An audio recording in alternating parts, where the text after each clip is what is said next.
Hello students, जय हिंद। कैसे हैं आप सभी लोग। तो सबसे पहली चीज़ तो कल यूपीएससी 2021 का एग्ज़ाम जो है वो हो चुका है। राइट, मज़ा आया होगा आप लोगों को। तो इसके बारे में हम लोग थोड़ी देर से चर्चा करेंगे। पहले कुछ टॉपिक्स जो है वो पढ़ लेते हैं, है ना। तो आज हम लोग बात करेंगे गुडुची के बारे में। ये गिलॉय गिलॉय को गुडुची कहा जाता है। गिलॉय आपने लिया होगा, अगर नहीं लेते तो लेना, अभी बताऊंगा उसके फायदे भी। बुद्धिस्ट सर्किट क्या होता है, ये क्यों लाया गया, तो इसके बारे में हम लोग चर्चा करेंगे। काटसा के बारे में हम लोग डिस्कस करेंगे। TIWB programme, tax inspectors without borders programme, very important topic, UPSC में एक बार पूछा जा चुका है ये वाला topic. Meeting of range countries of CAF, central Asian flyway, तो ये क्या है, ये क्यों टॉपिक न्यूज में आया, तो इसके बारे में हम लोग डिस्कस करेंगे। पीएम मित्र स्कीम के बारे में हम लोग जानेंगे। प्रधानमंत्री जन औषधि योजना के बारे में डिस्कस करेंगे। Industrial park rating system report के बारे में डिस्कस करेंगे। High ambition coalition for nature and people के बारे में हम लोग डिस्कस करेंगे। तो ये सब कुछ टॉपिक्स हैं आज के, जिनको हम लोग एक एक करके जो है वो कवर करने वाले हैं। राइट, तो ये सब कुछ टॉपिक्स आज कवर करेंगे। तो स्टार्ट करते हैं पेपर 1 के पहले टॉपिक से। हम लोग डिस्कस करेंगे गुडुची के बारे में। गुडुची को गिलॉय कहा जाता है। गाइस, मैं ये मान के चलिए कि पिछले 3 से 4 साल से regularly without any single day gap मैं रोज एक गिलॉय का शॉट लेता हूं। रोज मॉर्निंग में खाली पेट गिलॉय के शॉट में गिलॉय का जूस आता है, मैं पतंजलि का लेता हूं। आप लोग भी चाहे तो यूज कर सकते हैं, बहुत अच्छा होता है हेल्थ के लिए। और कोई किसी भी ब्रांड का यूज कर सकते हैं।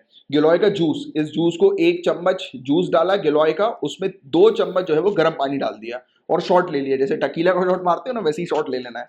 राइट, दूसरा जो है ये अश्वगंधा लेता हूं मैं। तो ये 2 चीज मेरी रेगुलर है, ये 2 चीज मैं फॉलो कर रहा हूँ। लिटरली इससे मुझे बहुत अच्छा फायदा मिला है। स्पेशली आप लोग अगर रेगुलरली फॉलो कर रहे हैं तो यू नो अबाउट इट कि मैं काफी पेन में रहता था पहले, बहुत पेन होता था मुझे एंकलूजिंग स्पॉन्डिलिटिस का इशू है। HLA-B27 पॉजिटिव हूं मैं, और इसमें रेगुलर बेसिस पर स्पाइन में बहुत बुरा पेन रहता था मुझे, उठने बैठने की हालत खराब होती थी। तो मैं ये मानता हूं कि शायद मुझे कहीं ना कहीं आप लोग की दुआ तो सबसे ज्यादा इंपॉर्टेंट है, जो आप लोग की आई है।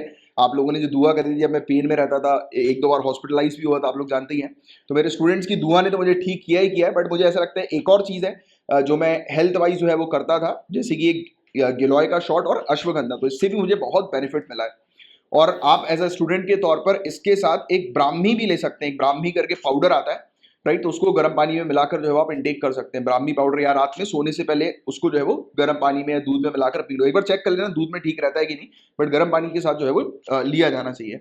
तो ब्राह्मी पाउडर होता है, तो उससे वो क्या मेमोरी के लिए काफी अच्छा होता है। तो आप तैयारी कर रहे हो तो आपके लिए बहुत अच्छा है वो, चाहो तो यूज करना शुरू कर दो रेगुलर बेसिस पर ब्राह्मी। राइट, अच्छा ही होता है। और दूसरा एक्सरसाइज, क्योंकि आपको सिविल सर्विसेज का एग्जाम क्रैक करना है, राइट, तो आपकी हेल्थ जो है वो अच्छी होना भी बहुत जरूरी है, फिजिकल और मेंटल दोनों। तो कुछ हर्ब्स वगैरह होती हैं, कुछ जड़ी बूटी होती हैं, वो वाकई में मेंटल स्ट्रेंथ के लिए भी काफी अच्छी होती हैं। राइट, तो ये क्या है गुडुची, हम लोग चर्चा करेंगे गुडुची के बारे में, गिलॉय के बारे में। तो गिलॉय के बारे में हम लोग डिस्कस करते हैं। तो अभी ये टॉपिक न्यूज में क्यों आया। The ministry of Ayush advisory on the use of guduchi, also known as giloy, confirms that guduchi, that is Tinospora cordifolia, is safe to use, but some similar looking plants like Tinospora crispa may be harmful. अब देखिए, आपको यहां पर इस paragraph में सिर्फ एक ही चीज समझनी है कि मिनिस्ट्री ऑफ आयुष ने एक एडवाइजरी जारी करी कि आप जब भी गुडुची यानी कि गिलॉय का जब भी उपयोग करें, एक चीज को ध्यान में रखें कि गिलॉय जैसा दिखने वाला ही एक और पौधा है, राइट, जो कि जैसे गिलॉय का साइंटिफिक नेम है टीनोस्पोरा कॉर्डिफोलिया, तो ये वाली चीज भी ध्यान में रखना। तो गिलॉय जैसा दिखने वाला भी एक और पौधा है टीनोस्पोरा क्रिस्पा, तो ये थोड़ा हार्मफुल हो सकता है। तो बताया जा रहा है कि जब भी गिलॉय का चयन करें, इस चीज को जो है वो थोड़ा सा चेक कर लें, देख लें। तो ये वाली चीज है, ये चीज मिनिस्ट्री ऑफ आयुष ने बताई। बट आपको ये साइंटिफिक नेम ध्यान में रखना है, टीनोस्पोरा कॉर्डिफोलिया और टीनोस्पोरा क्रिस्पा।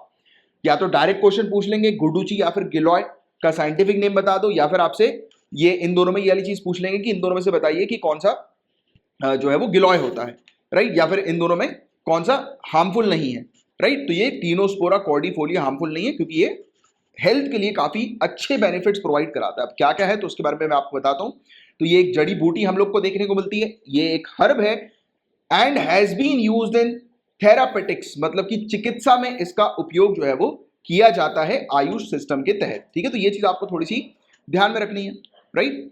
और it is widely used plant in folk and Ayurvedic system of medicine, मतलब कि ये जो देसी और आयुर्वेदिक चिकित्सा पद्धति है, इसमें बहुत व्यापक रूप में गिलॉय का इस्तेमाल किया जाता है।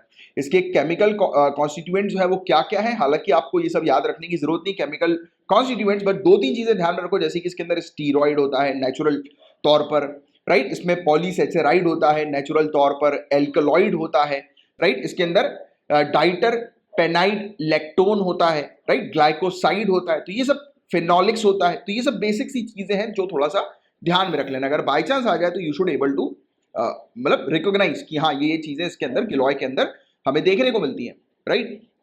और ये चीज थोड़ी सी काम की है, जैसे कि आप अगर मेंस का एग्जाम लिख रहे हैं तो उसमें आप ये चीज मेंशन कर सकते हैं, जैसे कि जड़ी बूटी के बारे में कोई क्वेश्चन आ जाए कि giloy is helpful in reducing diabetes, diabetes को कम करने में, ठीक करने में गिलॉय का इस्तेमाल किया जाता है। एंटी डायबिटिक प्रॉपर्टी है इसकी, एंटी इन्फ्लेमेटरी प्रॉपर्टी है, जैसे कि मुझे एंकाइलोजिंग स्पॉन्डिलाइटिस है, एंटी इन्फ्लेमेटरी इशू है, मुझे मतलब इन्फ्लेमेशन का इशू है, तो इन्फ्लेमेशन को खत्म करता है, एंटी इन्फ्लेमेटरी प्रॉपर्टी इसके अंदर है गिलॉय के अंदर। एंटी अर्थराइटिक, आज की डेट में अर्थराइटिस की समस्या बहुत सारे लोगों को है, और मुझे जो प्रॉब्लम है वो एक प्रकार की रीढ़ की हड्डी का अर्थराइटिस है, राइट, तो वो अर्थराइटिस को ठीक करने में मदद करता है। एंटीऑक्सीडेंट है, राइट, जो कि एंटीऑक्सीडेंट लोग कितने सारे लेते हैं आज की डेट में, राइट, और बॉडी को डिटॉक्सिफाई करने में भी गिलॉय का बहुत अच्छा उपयोग हम लोग को देखने को मिलता है। एंटी एलर्जिक है बहुत, एंटी स्ट्रेस, राइट, जैसे स्ट्रेस होता है बहुत सारे लोगों को आज की डेट में, सिविल सर्विसेज की आप तैयारी कर रहे हैं, आपको भी स्ट्रेस होता है, बट स्ट्रेस लेने की कोई जरूरत नहीं है यार, इस पढ़ाई को एंजॉय करो। और एंजॉय कब करोगे आप इस पढ़ाई को, जब इस जो सिविल सर्विसेज की डिमांड है उसके अकॉर्डिंग जब आप चलोगे, अपने शेड्यूल को प्लान करोगे, तब एंजॉयमेंट होगी।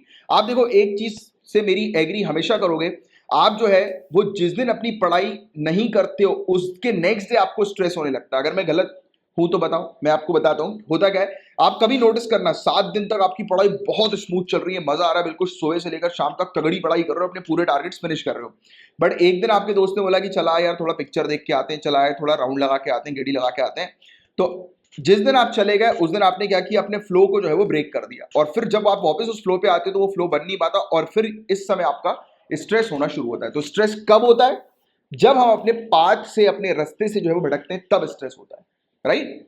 तो ये चीज आप समझते हो इस बात को, है ना। तो कभी भी अपने पाथ से भटको मत, रेगुलरिटी अपनी मेंटेन करो, बहुत इंपॉर्टेंट है रेगुलरिटी मेंटेन रखना।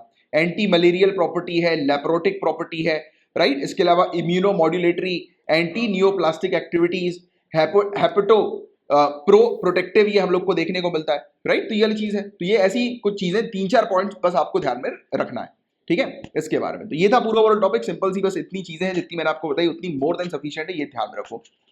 तो चलो गाइस बात करते हैं बुद्धिस्ट सर्किट के बारे में। तो ये सर्किट क्या है, तो मुन्ना भाई वाला सर्किट है क्या, तो नहीं, ये सर्किट मुन्ना भाई वाला नहीं है। बुद्धिस्ट सर्किट मतलब कि टूरिज्म, ये बेसिकली टूरिस्ट प्लेस है, राइट। सर्किट मतलब टूरिस्ट प्लेस, एक टूर वाली प्लेस को सर्किट जो है वो कहा जा रहा है।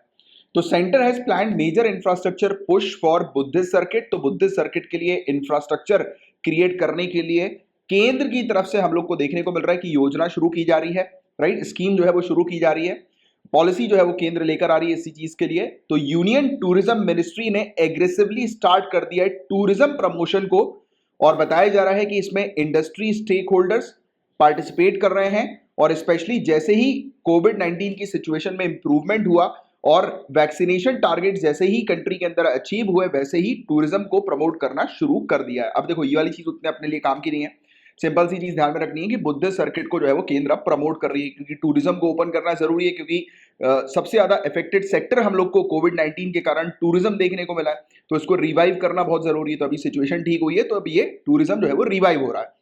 तो बुद्धिस्ट सर्किट क्या है, तो Buddhist circuit project was announced by central government in 2016। Point 1 to be noted कि बुद्धिस्ट सर्किट प्रोजेक्ट जो है वो 2016 में अनाउंस किया गया था सेंट्रल गवर्नमेंट के द्वारा। 2016 आप ध्यान में रखना, बाकी कितने करोड़ रुपए सैंक्शन किए गए थे तो this is not important for us, right. अब बुद्धिस्ट सर्किट है क्या, तो इट इज अ रूट, ये रूट है that follows in foot steps of Buddha from Lumbini in Nepal where he was born, through Bihar in India where he attained enlightenment, through Sarnath where he gave his first teaching, and in Kushinagar Uttar Pradesh where he died। तो ये आपको देखो एक चीज clear करना है, Buddhist circuit का मतलब भगवान बुद्ध के फुट स्टेप, जहां जहां पर भगवान बुद्ध गए थे उन पूरे एरियाज पर बुद्धिस्ट सर्किट जो है वो बनाया गया है। मतलब कि उन पूरे एरियाज पर सर्किट इन द सेंस, जैसे फॉर एन एग्जांपल आप जैसे टूर करने जा रहे हो, ठीक है, आप जो है वो आपने प्लान किया कि आप जो है वो टूर करोगे, आप जैसे कि केदारनाथ में पूरे जितने भी, या फिर चार धाम का आप टूर कर रहे हो, ठीक है, चार धाम, तो ये चार धाम क्या है, हम लोग को टूर सर्किट देखने को मिला, आप चारों धाम जो है वहां पर जाकर विजिट करेंगे। तो वैसे ही बुद्धिस्ट सर्किट मतलब भगवान बुद्ध की जो भी इंपॉर्टेंट प्लेसेस है उनका ये टूर है, राइट, कि यानी कि एक बार में बुद्धिस्ट सर्किट के थ्रू भगवान बुद्ध की जो भी इंपॉर्टेंट प्लेसेस है वहां पर जो है वो विजिट करवाया जाता है टूरिस्ट को। तो ये चीज हम लोग को देखने को मिलती है, ये बुद्धिस्ट सर्किट के अंदर आती है, तो ये रूट है।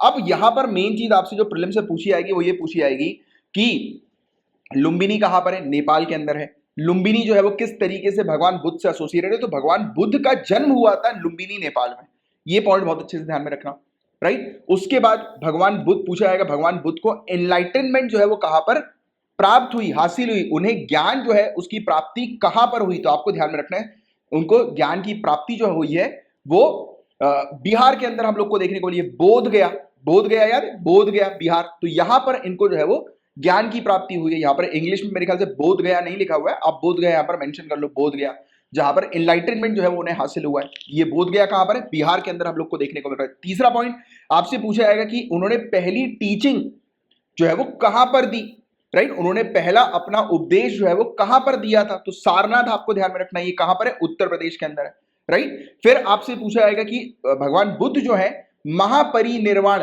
की प्राप्ति इन्हें कहां पर हुई, यानी कि कहां पर इनकी डेथ हुई थी, तो ये खुशीनगर, राइट, ये भी अगेन उत्तर प्रदेश के अंदर हम लोग को देखने को मिलता है। तो ये सर्किट इन इंपॉर्टेंट प्लेसेस से होकर गुजरता है, ठीक है, तो ये चीज आप ध्यान में रखना बुद्ध सर्किट के बारे में। अब इस सर्किट के डेवलपमेंट की हम लोग बात करते हैं, तो under ministry of tourism flagship Swadesh Darshan scheme multiple project have been undertaken in Madhya Pradesh, Bihar, Uttar Pradesh, Gujarat and Andhra Pradesh. इन स्टेट्स के अंदर काफी सारे प्रोजेक्ट्स हम लोग को देखने को मिल रहे हैं जिसके तहत ये सर्किट क्रिएट किया जा रहा है। अब सर्किट जो क्रिएट किया जा रहा है ये किस स्कीम के तहत किया जा रहा है, तो मिनिस्ट्री ऑफ टूरिज्म की स्वदेश दर्शन स्कीम के तहत किया जा रहा है, तो ये पॉइंट भी आप थोड़ा सा ध्यान में रखना। In Bihar and Uttar Pradesh the plan is further develop the sites of Bodh Gaya, Nalanda, Rajgir, Vaishali, Sarnath, Shravasti, Kushinagar, Kaushambi, सनकीसा, कपिलावस्तु, तो इन एरियाज पर भी, इन साइट्स पर भी जो है वो प्लान किया जा रहा है कि और इस सर्किट को जो है वो एक्सपेंड किया जाएगा इन एरियाज पे, बिहार और उत्तर प्रदेश के अंदर। और अभी अप्रोक्सीमेटली ये भी एक इंपॉर्टेंट चीज है, आप जानते हैं गाइस कि फॉरेनर्स जो विजिट करते हैं इंडिया के अंदर, बताया जा रहा है कि इसमें 6% जो फॉरेनर्स हैं जो पूरे इंडिया में विजिट करते हैं उसका 6% जो विजिट जो करते हैं वो इन्हीं क्षेत्र पर करते हैं, बोध गया में और सारनाथ में, यहां पर जो है वो सबसे ज्यादा फॉरेन टूरिस्ट की विजिट हम लोग को देखने को मिलती है, टूर हम लोग को देखने को मिलता है, राइट। तो ये चीज आप थोड़ी सी ध्यान में रखिएगा। Initially it was envisaged only to 7 major Buddhist pilgrimage site in Uttar Pradesh and Bihar and later it was expanded to 21 more states to make it India's first transnational tourist circuit. तो ये उतना कुछ खास इंपॉर्टेंट नहीं है क्योंकि स्टार्ट इन्होंने किया था उत्तर प्रदेश बिहार से, फिर इस सर्किट को जो है वो एक्सपेंड कर दिया 21 स्टेट्स में, और इन 21 स्टेट्स में स्तूप है, विहारास है। अब मेरा आपसे क्वेश्चन ये है, नीचे कमेंट बॉक्स पर इसका आंसर लिखकर बताएं कि विहारास, विहारास क्या होते हैं, चैत्य, चैत्य और विहारास, इनमें क्या डिफरेंस है, जरा नीचे कमेंट बॉक्स पर लिखकर बताएं, देखते हैं किस किस को पता है इस चीज के बारे में। States now that will be covered, अब आज की डेट में जो जो स्टेट्स कवर होंगी इस बुद्धिस्ट सर्किट के दौरान या इंटर स्टेट बुद्धिस्ट जोन जहां पर बनाया जाएगा वो मध्य प्रदेश, राजस्थान, केरला, वेस्ट बंगाल, गोवा, गुजरात, जम्मू एंड कश्मीर हमें देखने को मिल रही है, यहां पर भी एक्सपेंड किया जाएगा सर्किट को। और बुद्धिस्ट सर्किट जो है गाइस इसमें 4 इंटरनेशनल और 2 डोमेस्टिक एयरपोर्ट्स भी शामिल हम लोग को देखने को मिलते हैं। और प्लान ये है कि उड़ान स्कीम के तहत हेलीकॉप्टर सर्विसेज भी यहां पर जो है वो शुरू की जाएगी, राइट। तो ये चीज इस बुद्धिस्ट सर्किट के तहत हम लोग को देखने को मिल रही है। तो ये कुछ इंपॉर्टेंट चीजें हम लोग ने जान ली पूरी की पूरी बुद्धिस्ट सर्किट से रिलेटेड, भगवान बुद्ध से रिलेटेड। अब थोड़ी सी स्वदेश दर्शन स्कीम के बारे में चर्चा करते हैं। पॉइंट नंबर 1, ये स्कीम किस मिनिस्ट्री के अंदर आती है, डायरेक्ट पूछेंगे तो याद रखने की भी जरूरत नहीं। स्वदेश दर्शन स्कीम बोलते ना, मुंबई दर्शन कर लो, बेंगलुरु दर्शन कर लो, कहीं पर भी नई सिटी में जाते हैं आप तो ऐसा इस प्रकार से, यानी कि सिटी टूर के लिए बसेस वगैरह हम लोग को देखने को मिलती है, तो आप उसी से समझ जाओगे कि ये टूरिज्म की जो है वो बात कर रहा है। तो ये मिनिस्ट्री ऑफ टूरिज्म के अंदर ये स्कीम हम लोग को देखने को मिलती है। 2014 और 15 में ये स्कीम को जो है वो लॉन्च किया गया था, और इस स्कीम में मेन टारगेट है to develop theme based tourist circuit in the country, country के अंदर थीम बेस्ड टूरिस्ट सर्किट को जो है वो डेवलप करना। और ये 100% सेंट्रली फंडेड स्कीम हम लोग को देखने को मिलती है, इसमें पूरा पैसा, पूरी फंडिंग जो है वो केंद्र की तरफ से लगाई जाती है इसके प्रोजेक्ट्स के लिए। And it also has provision for leveraging voluntary funding under corporate social responsibility, CSR, CSR के तहत जो है वो वॉलंटरी फंडिंग भी प्राप्त होती है। अब सवाल ये उठता है CSR जो है वो क्या होता है, होपफुली आप लोग को पता होगा, नहीं पता है तो एक जनरल सा मैं आपको आइडिया देता हूँ। एक कंपनी है, ठीक है, एक कंपनी है, फैक्ट्री मान लो, और बेटर तरीके से समझ आएगा, फैक्ट्री जो है वो यहाँ से धुआं निकालती है। अब ये धुआं क्या कर रहा है गाइस, ये धुआं जो है वो एनवायरमेंट को डैमेज कर रहा है। यहाँ पर लेट्स से कि एक पार्क है जहां पर बच्चे जो है वो खेलते हैं, तो इस धुएं के कारण इस पार्क को जो है वो नुकसान हो रहा है। पार्क में जो बच्चे खेल रहे हैं उनको हेल्थ से रिलेटेड इशू हो सकते हैं इस धुएं के कारण, इस पॉल्यूटेंट्स के कारण। यहाँ पे कुछ थोड़े थोड़े पेड़ पौधे जो है वो लगे हुए हैं, राइट, अलग अलग एरिया में पेड़ पौधे, फॉरेस्ट नहीं है क्योंकि फॉरेस्ट के आसपास तो इस प्रकार के पॉल्यूटेंट्स पॉसिबल है ही नहीं।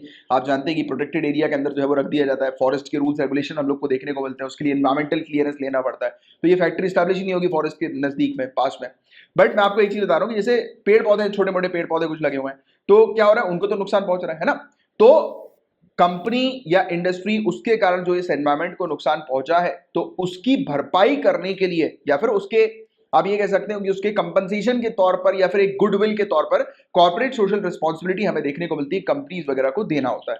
और ये काफी सारी कंपनीज के लिए मैंडेटरी होता है और काफी सारी कंपनीज के लिए वॉलंटरी होता है, राइट। तो ये चीज हम लोग को देखने को मिलती है, इस प्रकार की चीज, corporate social responsibility. Corporate social responsibility, ये कॉर्पोरेट की रिस्पॉन्सिबिलिटी है सोसाइटी के लिए, रिस्पॉन्सिबिलिटी सोसाइटी के लिए, कि उन्होंने सोसाइटी को जो डैमेज किया, गंदा किया है, सोसाइटी को जो उनके कारण परेशानियां झेलनी पड़ी है, जैसे फैक्ट्री के कारण आसपास में रहने वाले जो लोग हैं उनको पॉल्यूटेंट्स के कारण परेशानी झेलनी पड़ी है, तो ये कंपनी या कॉर्पोरेट का जो है वो रिस्पॉन्सिबिलिटी की उनके लिए गिव, मतलब बैक करना, कुछ देना उनको, है ना, बात समझ रहे हो? तो वो चीज इसके अंदर हम लोग को देखने को मिलती है। तो इसके तहत वॉलंटरी फंडिंग जो है वो रिसीव होती है। अब मैं इस प्रकार से जो चीजें एक्सप्लेन करता हूं, कई बार काफी सारे लोगों को लगता है कि यार इतना क्यों एक्सप्लेन किया जा रहा है, फटाफट लेक्चर को जो है वो फिनिश करो, हमें तो जल्दी जल्दी फटाफट जो है वो रीड करना है, जल्दी जल्दी कवर करना है पूरे टॉपिक्स को, कोर्सेज को। तो देखो यार, जल्दबाजी कर रहे हो तो मेरे पास मत पढ़ो, कहीं और पढ़ लो, आपको मिल जाएंगे 15 मिनट के वीडियो, 20 मिनट के वीडियो, बट मैं आपको बता रहा हूं कि उसमें एग्जाम आपका क्रैक नहीं होगा, क्योंकि ये एग्जाम है यूपीएससी का, ये एग्जाम है सिविल सर्विसेज का, चाहे स्टेट पीएससी की बात करो। तो सिविल सर्विसेज की आप तैयारी कर रहे हो तो आपको कंसेप्चुअल अंडरस्टैंडिंग होना बहुत जरूरी है। स्टेट के मामले में फैक्ट्स होना तो जरूरी है ही, बट आप मेंस लिखोगे तो उसमें भी आपको एक प्रॉपर अंडरस्टैंडिंग है, आपका आंसर जो होना चाहिए वो कंसेप्चुअल अंडरस्टैंडिंग को रिफ्लेक्ट करना चाहिए। और यूपीएससी में तो प्रीलिम से ही कंसेप्चुअल अंडरस्टैंडिंग जो है वो देखनी होती है उन लोग को, राइट। अब आप चाह रहे हो एक बड़ा अधिकारी बनना, आईएएस आईपीएस ऑफिसर बनना, और आप टाइम देने के लिए रेडी नहीं हो, तो इस एग्जाम की प्रिपरेशन छोड़ दो। ये एग्जाम में जो टाइम देगा और जो स्ट्रेटेजिकली इस एग्जाम की तैयारी करेगा, जो नेचर है इस एग्जाम का, जो डिमांड है इस एग्जाम की, उसके अकॉर्डिंग जो तैयारी करेगा उसी का सिलेक्शन होगा।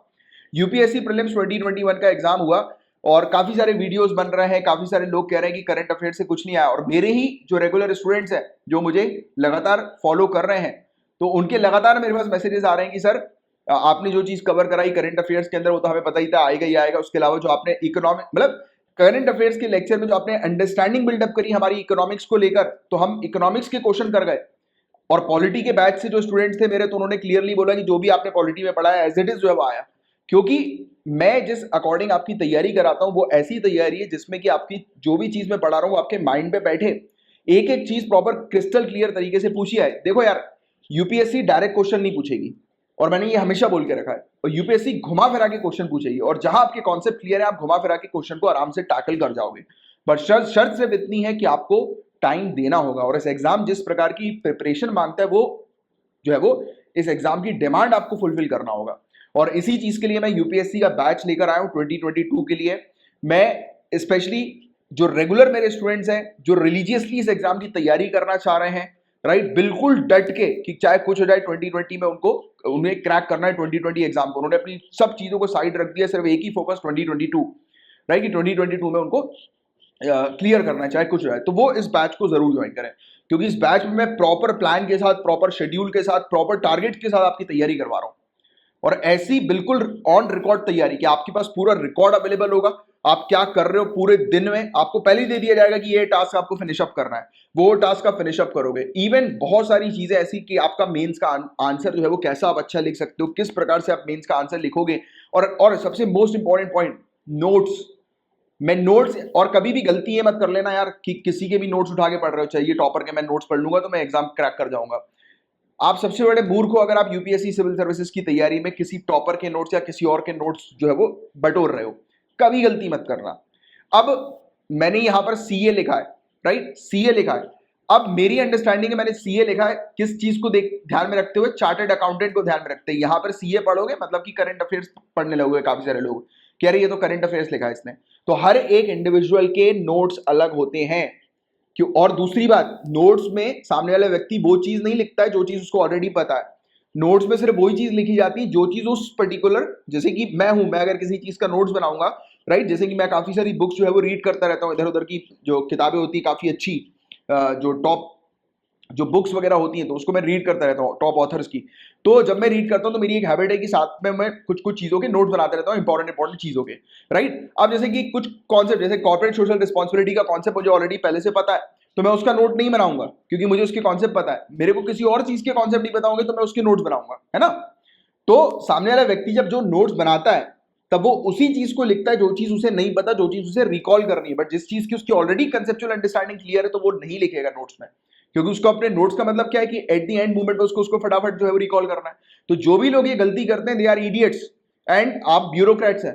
आप उन इडियट्स की तरह नहीं है कि जो इस प्रकार की जो है वो गलतियां करते हैं, राइट। तो आप ब्यूरोक्रेसी की तैयारी कर रहे हैं। आपको सबसे पहले तो इस एग्जाम की तैयारी कैसे करनी है वो आपको समझना जरूरी है, और मैं इस बैच के अंदर वो ही चीज कर रहा हूं और आपको बांध के रखूंगा, बॉन्डेड। और मेरे साथ इस बैच के अंदर आप अगर जुड़ोगे तो एक चीज तो सबसे पहले आपको इंश्योर करनी पड़ेगी कि आपको अपना टाइम देना पड़ेगा। और दुनिया जहां की चीजों को गार्बेज में फेंक कर सिर्फ एक ही टारगेट माइंड पे होना चाहिए, यूपीएससी 2022। और एक और चीज, इस दौरान कोई और दूसरे एग्जाम की तैयारी के बारे में सोच भी मत लेना। मुझे स्टूडेंट बोलते हैं कि सर हम पीएससी की तैयारी करें या यूपीएससी की तैयारी करें। अरे जब मेहनत करनी है तो एक बार में डीएम बनने की मेहनत करो ना, हाई लेवल की मेहनत करो ना एक बार में। क्यों एसडीएम बनने की कोशिश कर रहे हो, राइट, क्यों डाउन लेवल पे जाने की कोशिश कर रहे हो। अगर लड़ाई लड़नी है तो, और एक ही बार में प्रिपरेशन करनी है लड़ाई लड़ने की, तो ऐसी लड़ाई लड़ो कि जो बिल्कुल टॉप पे चले जाओ, पूरे वर्ल्ड को जो है वो कॉन्कर कर लो, राइट। क्यों छोटा सा एक कबीला जो है वो कॉन्कर करना चाह रहे हो, राइट। क्योंकि स्टेट सिविल सर्विसेज में भी आपको तैयारी, आपकी मेहनत उतनी ही देनी पड़ेगी, यूपीएससी में भी उतनी देनी है, बट थोड़ा सा नेचर जो है वो थोड़ा सा चेंज है दोनों का, राइट। बट उस चीज को आपको समझना है। तो मेन टारगेट रखो अपना यूपीएससी के ऊपर, और बिल्कुल 1 से 1.5 साल तक फुल फ्लेज तैयारी करनी है आपको। और ऐसी तैयारी बिल्कुल की मतलब रगड़ डालना है कि ऐसी की तैसी, चाहे कुछ हो जाए, मुझे इस एग्जाम को क्रैक करना है। यार टॉपर के इंटरव्यू सुनो आप, कोई ये नहीं बोलता कि मैंने 2 घंटे पढ़ाई की और क्रैक हो गया। अगर बोल रहा है तो कहीं ना कहीं वो आपको जो है वो झूठ बोल रहा है, राइट। नहीं होती। इस एग्जाम में टाइम देना जरूरी है क्योंकि सिलेबस इतना है, राइट। और सिलेबस के अकॉर्डिंग तैयारी करना जरूरी है ना। सिलेबस के अकॉर्डिंग तैयारी करो। सिलेबस हमें पता है कि सिलेबस वास्ट है, सिलेबस के अकॉर्डिंग तैयारी करो। इस एग्जाम में कौन सी बुक्स जो है वो पढ़नी है वो आप सभी लोग जानते हैं, राइट। उसके अकॉर्डिंग तैयारी करो। जैसे अगर आप बैच नहीं ज्वाइन करना चाह रहे, सेल्फ स्टडी करना चाह रहे, बिल्कुल करो, राइट। मैं ये नहीं कहता कि आप जो है वो बिल्कुल मेरा बैच ज्वाइन करो तभी उससे फायदा मिलेगा। देखो यार, कोई भी ऐसी कोचिंग नहीं है जिसको आप ज्वाइन कर लो और वो गारंटी दे कि आपका सिलेक्शन कराएगी। गारंटी दे रही है मतलब लूटपाट मचा रही है आपके साथ और कुछ नहीं हो रहा है। कोई गारंटी नहीं देता। ये आप हो, आप अगर अपनी मेहनत करोगे तो आपका सिलेक्शन होगा। मेरे पास भी अगर आप आओगे, बैच में एनरोल होगे, मैं जो चीज आपको बताऊंगा नहीं पढ़ोगे तो ऑब्वियसली बात है सिलेक्शन नहीं होगा। भाई मैं हूं आपका ट्रेनर, मैं बिल्कुल नहीं बोलता कि मैं आप लोग का टीचर, मैं ट्रेनर हूं, मेंटर हूं। मैं गाइड करता हूं आपको कि कैसे पढ़ना है, किस तरीके से पढ़ना है, कैसी अंडरस्टैंडिंग बिल्डअप करनी है जिससे इस एग्जाम को क्रैक कर लो। तो उस अकॉर्डिंग चलो आप, ठीक है। और फालतू इधर उधर देखने की जरूरत नहीं, फालतू के लोगों के चक्कर में पड़ने की जरूरत नहीं। इस एग्जाम में बहुत सारे लोग जो है वो सिर्फ भटकाने का काम करेंगे। और एक और चीज, मुझे एक स्टूडेंट बोल रहे थे कि सर आपका बैच हम ज्वाइन कर ले, हम सोच रहे थे। उन्होंने एक्चुअली क्या हुआ था, अभी बीच में मेरी बात हुई थी एक स्टूडेंट से। उन्होंने मतलब मेरे रेगुलर करंट अफेयर्स को फॉलो नहीं करते थे, रैंडमली उन्होंने मेरा एक लेक्चर जो है वो देखा, वही वाला यूपीएससी 2022 के प्लान जो मैंने दिया था उसको देखा और मुझे अप्रोच किया और बोलता है कि वो बोलते हैं कि वो मुझे आपका बैच जो है वो ज्वाइन करना है। तो मैंने उनको, और मुझे बता रहे थे कि मैं एक XYZ कोचिंग जो है वो ज्वाइन करना चाहता हूँ। तो मैंने उनको पहले ये बोला कि हाँ बिल्कुल आप ज्वाइन करो कोचिंग को, आप कोई भी कोचिंग ज्वाइन करो, बट ये इंश्योर कर लो कि सामने वाले व्यक्ति जो आपको पढ़ा रहा है उसकी चीज आपको समझ में आ रही है या नहीं आ रही। क्योंकि मैंने उनसे पूछा कि आप जो है मेरे रेगुलर लेक्चर फॉलो करते हो क्या, तो उन्होंने बोला कि नहीं, मैं तो अभी कल ही आपका जो है वो चैनल देखा। तो मैंने उनको सिर्फ एक ही चीज कही कि मैंने कहा देखो यार, पहले मेरे लेक्चर देख लो, मैं जो पढ़ा रहा हूँ वो चीज आपके माथे पे बैठ रही है तो ही फॉलो करो, वरना करने की जरूरत नहीं है। मैं जो चीज पढ़ा रहा हूं हो सकता है कुछ लोग को समझ में आती हो, कुछ को ना आती हो, राइट। जिसको समझ में आ रही है वो फॉलो करें, जिसको नहीं आ रही है फोर्सफुली फॉलो करने की जरूरत नहीं, किसी के कहने पर कि अरे यार ये सर पढ़ाते हैं, जो चीज कवर कराते हैं उन्हीं से रिलेटेड एग्जाम में क्वेश्चन आता है। ये गलती बिल्कुल मत करना। ये आपका कोई स्कूल कॉलेज की तैयारी नहीं है, ये आपके करियर की तैयारी है, राइट। तो चाहे मैं पढ़ाऊं या कोई और पढ़ाए, और या फिर आपका दोस्त, जैसे आपके दोस्त को क्या पता मेरी पढ़ाई गई चीजें समझ में आती है, इसलिए उसने आपको मेरा रिकमेंड किया, और अगर आपको मैं जो पढ़ा रहा हूँ समझ में नहीं आ रहा तो मुझे फॉलो करने की जरूरत नहीं है। आप उनको फॉलो करें जिनका आपको समझ में आ रहा है, जिनको लग रहा है कि हाँ यार वो सामने वाले व्यक्ति जो चीज समझा रहा है वो चीज आपको बहुत अच्छे से क्लियर हो रही है। First point. सेकंड पॉइंट, ये इंश्योर करें कि सामने वाला जो आपको पढ़ा रहा है वो सिलेबस के अकॉर्डिंग आपकी तैयारी करवा रहा है या नहीं। बस ये दो चीज करो यार। अगर किसी को ज्वाइन करते हो तो ये दो चीज करना बहुत जरूरी है, राइट। और उसके अलावा मेहनत आपको खुद करनी है। कोई कितना भी पढ़ाएगा, कोई कितना भी समझाएगा, जब तक आप खुद अपने बंद दिमाग से चीजों को कवर करोगे तो फिर सिलेक्शन नहीं हो पाएगा। इस एग्जाम में सिलेक्ट होना है तो परिश्रम खुद को करना पड़ेगा, और कर लोगे यार। एक बार ठान लिया है आपने इस एग्जाम को क्रैक करने का, जब भी तो मेरा ये लेक्चर फॉलो कर रहे हो। और निराश होने की किसी को जरूरत नहीं। जिन लोग का भी एग्जाम बिगड़ा है 2021 का, टेंशन नहीं है, लाइफ खत्म नहीं है, अपने पास 2022 है। और 2021 में जो गलतियां करी वो 2022 में दोहराना नहीं है।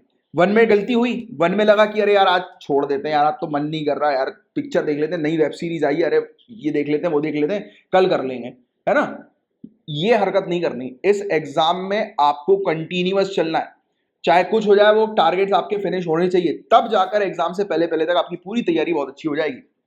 और यही कमियां जो मैंने देखी स्टूडेंट्स के बीच में लगातार जो होती आ रही है, तो इन्हीं को ही बस मैं टिक मार्क करता गया, और उसके बाद अब मैं ये कोर्स लेकर आया हूँ। क्योंकि मैंने पॉलिटी का कोर्स लेकर आया था, उस पॉलिटी के कोर्स में आपको बताइए कि मजा आ गया आप लोगों को। यूपीएससी 2021 में क्वेश्चंस देखकर, करंट अफेयर्स में तो आपको आता ही है, प्रूफ भी जल्दी लेकर आ जाऊंगा मैं जैसे ही अब फ्री होऊंगा, क्योंकि अब तो मतलब जैसे मान के चलो आज से हमारा पहली क्लास है बैच की, तो आज थोड़ी सी बस रिलैक्स है, राहत है, बट उसके भी प्लान्स वगैरह क्रिएट करने हैं। अब मैं सिर्फ एक ही बैच मैंने लॉन्च किया है, फुल फ्लैश 2022 का बैच, और बिल्कुल मैं 2022 तक 5 जून 2022 तक स्टूडेंट्स की पूरी प्रिपरेशन करवा के, उनका रिवीजन करवा के, सुकून से फिर 1 महीने का गैप लेके या 15-20 दिन का गैप लेके फिर नेक्स्ट बैच शुरू करूंगा, राइट। बट मेरे साथ यही है कि अब सिर्फ एक ही बैच रहेगा, उसके अलावा और कोई बैच नहीं रहेगा, और पूरी तरह से मैं पैक्ड रहूंगा, क्योंकि मैं खुद स्टूडेंट के साथ रहकर उनको जो है वो गाइड करूंगा हर एक स्टेप पे। तो ये बहुत जरूरी है अब। और और आप खुद से भी करना चाहते हो तो करो, बट ये इंश्योर करो कि सिलेबस है वो आप प्रॉपर तरीके से सही सिलेबस के अकॉर्डिंग तैयारी करो। जो बुक्स है, स्टैंडर्ड बुक्स है, उनको फॉलो करो, और प्रॉपर तरीके से, और प्रीवियस ईयर के क्वेश्चन पेपर, राइट। तो इस तरीके की स्ट्रेटेजी लेकर चलो आप, और नोट्स वगैरह बनाओ, राइट। तब आपका जो है वो सिलेक्शन तरीके से होगा। और मल्टीपल टाइम रिवाइज करो, क्योंकि इस बैच के अंदर मैंने रिवीजन के लिए भी शेड्यूल बना के रखे हुए हैं कि रिवीजन हर संडे। और रिवीजन ऐसा नहीं कि मैं आपको बोल दूंगा कि अरे रिवीजन कर लो, मैं खड़ा रहूंगा वहां पे रिवीजन के दौरान, यानी कि लाइव क्लास में आपके साथ रहूंगा कि ये चीजें पढ़ी हैं, देखो ये रिकॉल करो, याद आ रही है कि नहीं आ रही, रिकॉल करो। इस तरीके से आपको मतलब बोलते हैं ना हैंड होल्डिंग एक्सरसाइज, पूरी उस तरीके करवाऊंगा। तो कैसे आपको चीजें याद नहीं रहेंगी, बिल्कुल याद रहेंगी, कोई नहीं भूलोगे आप कुछ भी चीजों को। चलो एनीवेज, ज्यादा बता दिया मैंने इस चीज के बारे में, क्योंकि ये जरूरी था यार। मेरे पास काफी सारे स्टूडेंट परेशान हो रहे थे, बोल रहे थे कि सर अभी हमने 1 महीना पहले आपको जो है वो ज्वाइन किया है, हमें करना है, हमें प्लीज थोड़ी सी स्ट्रेटेजी बताइए, हम कोर्स ज्वाइन नहीं कर सकते। तो देखो, ये स्ट्रेटेजी फॉलो करो जो मैंने आपको बताई, सिर्फ सिंपल सी। और बाकी कोर्स ज्वाइन कर रहे हो तो कुछ करने की जरूरत नहीं, पूरी चीज आपके लिए जो है वो अवेलेबल रहेंगी। बट शर्त सिर्फ इतनी है, जो बता रहा हूं उसके अकॉर्डिंग चलना है। अगर मैंने बोला कि सिलेबस को प्रिंट आउट करा लो, मैंने जो शेड्यूल दिए हैं उसको प्रिंट आउट करा के अपने टेबल पे रख लो, तो यहां पर ये कंजूसी मत करना है कि अरे हम तो पीडीएफ से देख लेंगे, काय को प्रिंट आउट कराएं, फालतू पैसा क्यों खर्च करें। अरे अभी पैसों को मत देखो, अभी पैसों को मत देखो, अपनी प्रिपरेशन को देखो। मैं सिलेबस प्रिंट आउट करा के अपनी टेबल आपकी टेबल पे रखवाने के लिए इसलिए बोल रहा हूं, क्योंकि आप जो भी पढ़ें आपको देखना है कि सिलेबस के अकॉर्डिंग आप पढ़ रहे हैं कि नहीं पढ़ रहे हैं। क्योंकि हमें फालतू चीजों पर अपना टाइम, अपना समय वेस्ट नहीं करना है, राइट। चलो एनीवेज, चलो बहुत बातें हो गई, अब आगे की चर्चा करते हैं। अभी हम लोग किस चीज पर बात कर रहे थे, स्वदेश दर्शन स्कीम पर बात कर रहे थे। एक बार रिकॉल कर देता हूँ, 2014-15 में ये स्कीम जो है वो लाई गई थी। 100% सेंट्रली फंडेड स्कीम हम लोग को देखने को मिलती है। इसमें बेसिकली ये क्या करते हैं, ये सर्किट्स बनाते हैं, थीम बेस्ड सर्किट बनाते हैं, थीमेटिक सर्किट जो है वो बनाते हैं। थीम बेस्ड सर्किट, जैसे कि अभी बुद्धिस्ट सर्किट के बारे में हमने बात करी, फिर ऐसा नॉर्थ ईस्टर्न इंडिया सर्किट की, नॉर्थ ईस्टर्न इंडिया में कौन सी इंपॉर्टेंट जगहें हैं, प्लेसेस हैं, तो उस पर विजिट करवाई जाती है। कोस्टल सर्किट, हमारी कंट्री के जितने भी कोस्टल एरियाज हैं, राइट, गोवा का बीच हो गया, मुंबई का हो गया, राइट, तो कोस्टल एरिया जितने भी है तो उस पर विजिट करवाई जाती है। हिमालयन सर्किट, हिमालयन एरिया का टूर रहता है। कृष्णा सर्किट, भगवान कृष्ण से जुड़ी जो प्लेसेस हैं, साइट्स हैं, तो उस पर विजिट करवाई जाती है। डेजर्ट वाला सर्किट हो गया हमारा राजस्थान वगैरह का, राइट। इको सर्किट हो गया, राइट, इको सिस्टम के ऊपर बेस्ड ये सर्किट हम लोग को देखने को मिलता है। वाइल्ड लाइफ सर्किट हो गया, राइट, ट्राइबल सर्किट हो गया, तो ये सब सर्किट हमें देखने को मिलते हैं। स्पिरिचुअल सर्किट हो गया, भगवान से रिलेटेड वगैरह, और रामायण सर्किट हो गया, राइट, राम भगवान से रिलेटेड, और हेरिटेज सर्किट हम लोग को देखने को मिलता है। तो ये सब चीजें हैं। देखो, ये आपको ध्यान में रखना है। तो ऐसे करके अभी 13 थीमेटिक सर्किट्स हैं इस स्कीम के अंदर, स्वदेश दर्शन स्कीम के अंदर। तो ये चीज बस आपको ध्यान में रखनी है। तो ये था पूरा ओवरऑल टॉपिक एंड पेपर 1 से रिलेटेड सिर्फ इतने ही टॉपिक्स हैं। Now we are moving to paper 2। Guys अब डिस्कस करेंगे कार्टसा के बारे में। कार्टसा काफी इंपॉर्टेंट टॉपिक है, इसके बारे में पहले भी मैं आप लोग को पढ़ा चुका हूँ, रेगुलर स्टूडेंट्स को पता है इसके बारे में बहुत अच्छे से। देखिए अभी हुआ क्या है, पहले मैं आपको एक स्टोरी इसकी बता देता हूँ, वैसे उतनी कुछ खास काम की नहीं है वाली चीज।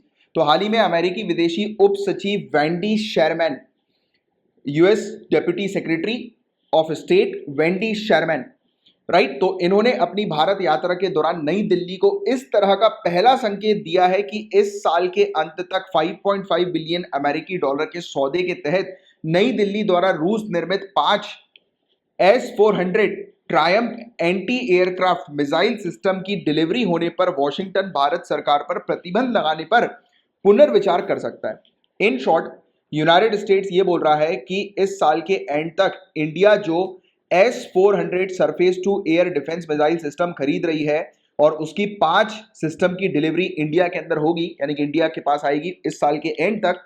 तो जैसे ये डिलीवरी होगी, और ये हम लोग रशिया से खरीद रहे हैं, तो मतलब मान के चलो कि रशिया से एक माल हम लोग परचेज कर रहे हैं, S-400 मिसाइल डिफेंस सिस्टम को परचेज कर रहे हैं, surface to air missile defence system को, राइट, यानी कि ये मान लो कि ये सामान है, इस सामान को हम लोग रशिया से परचेज कर रहे हैं।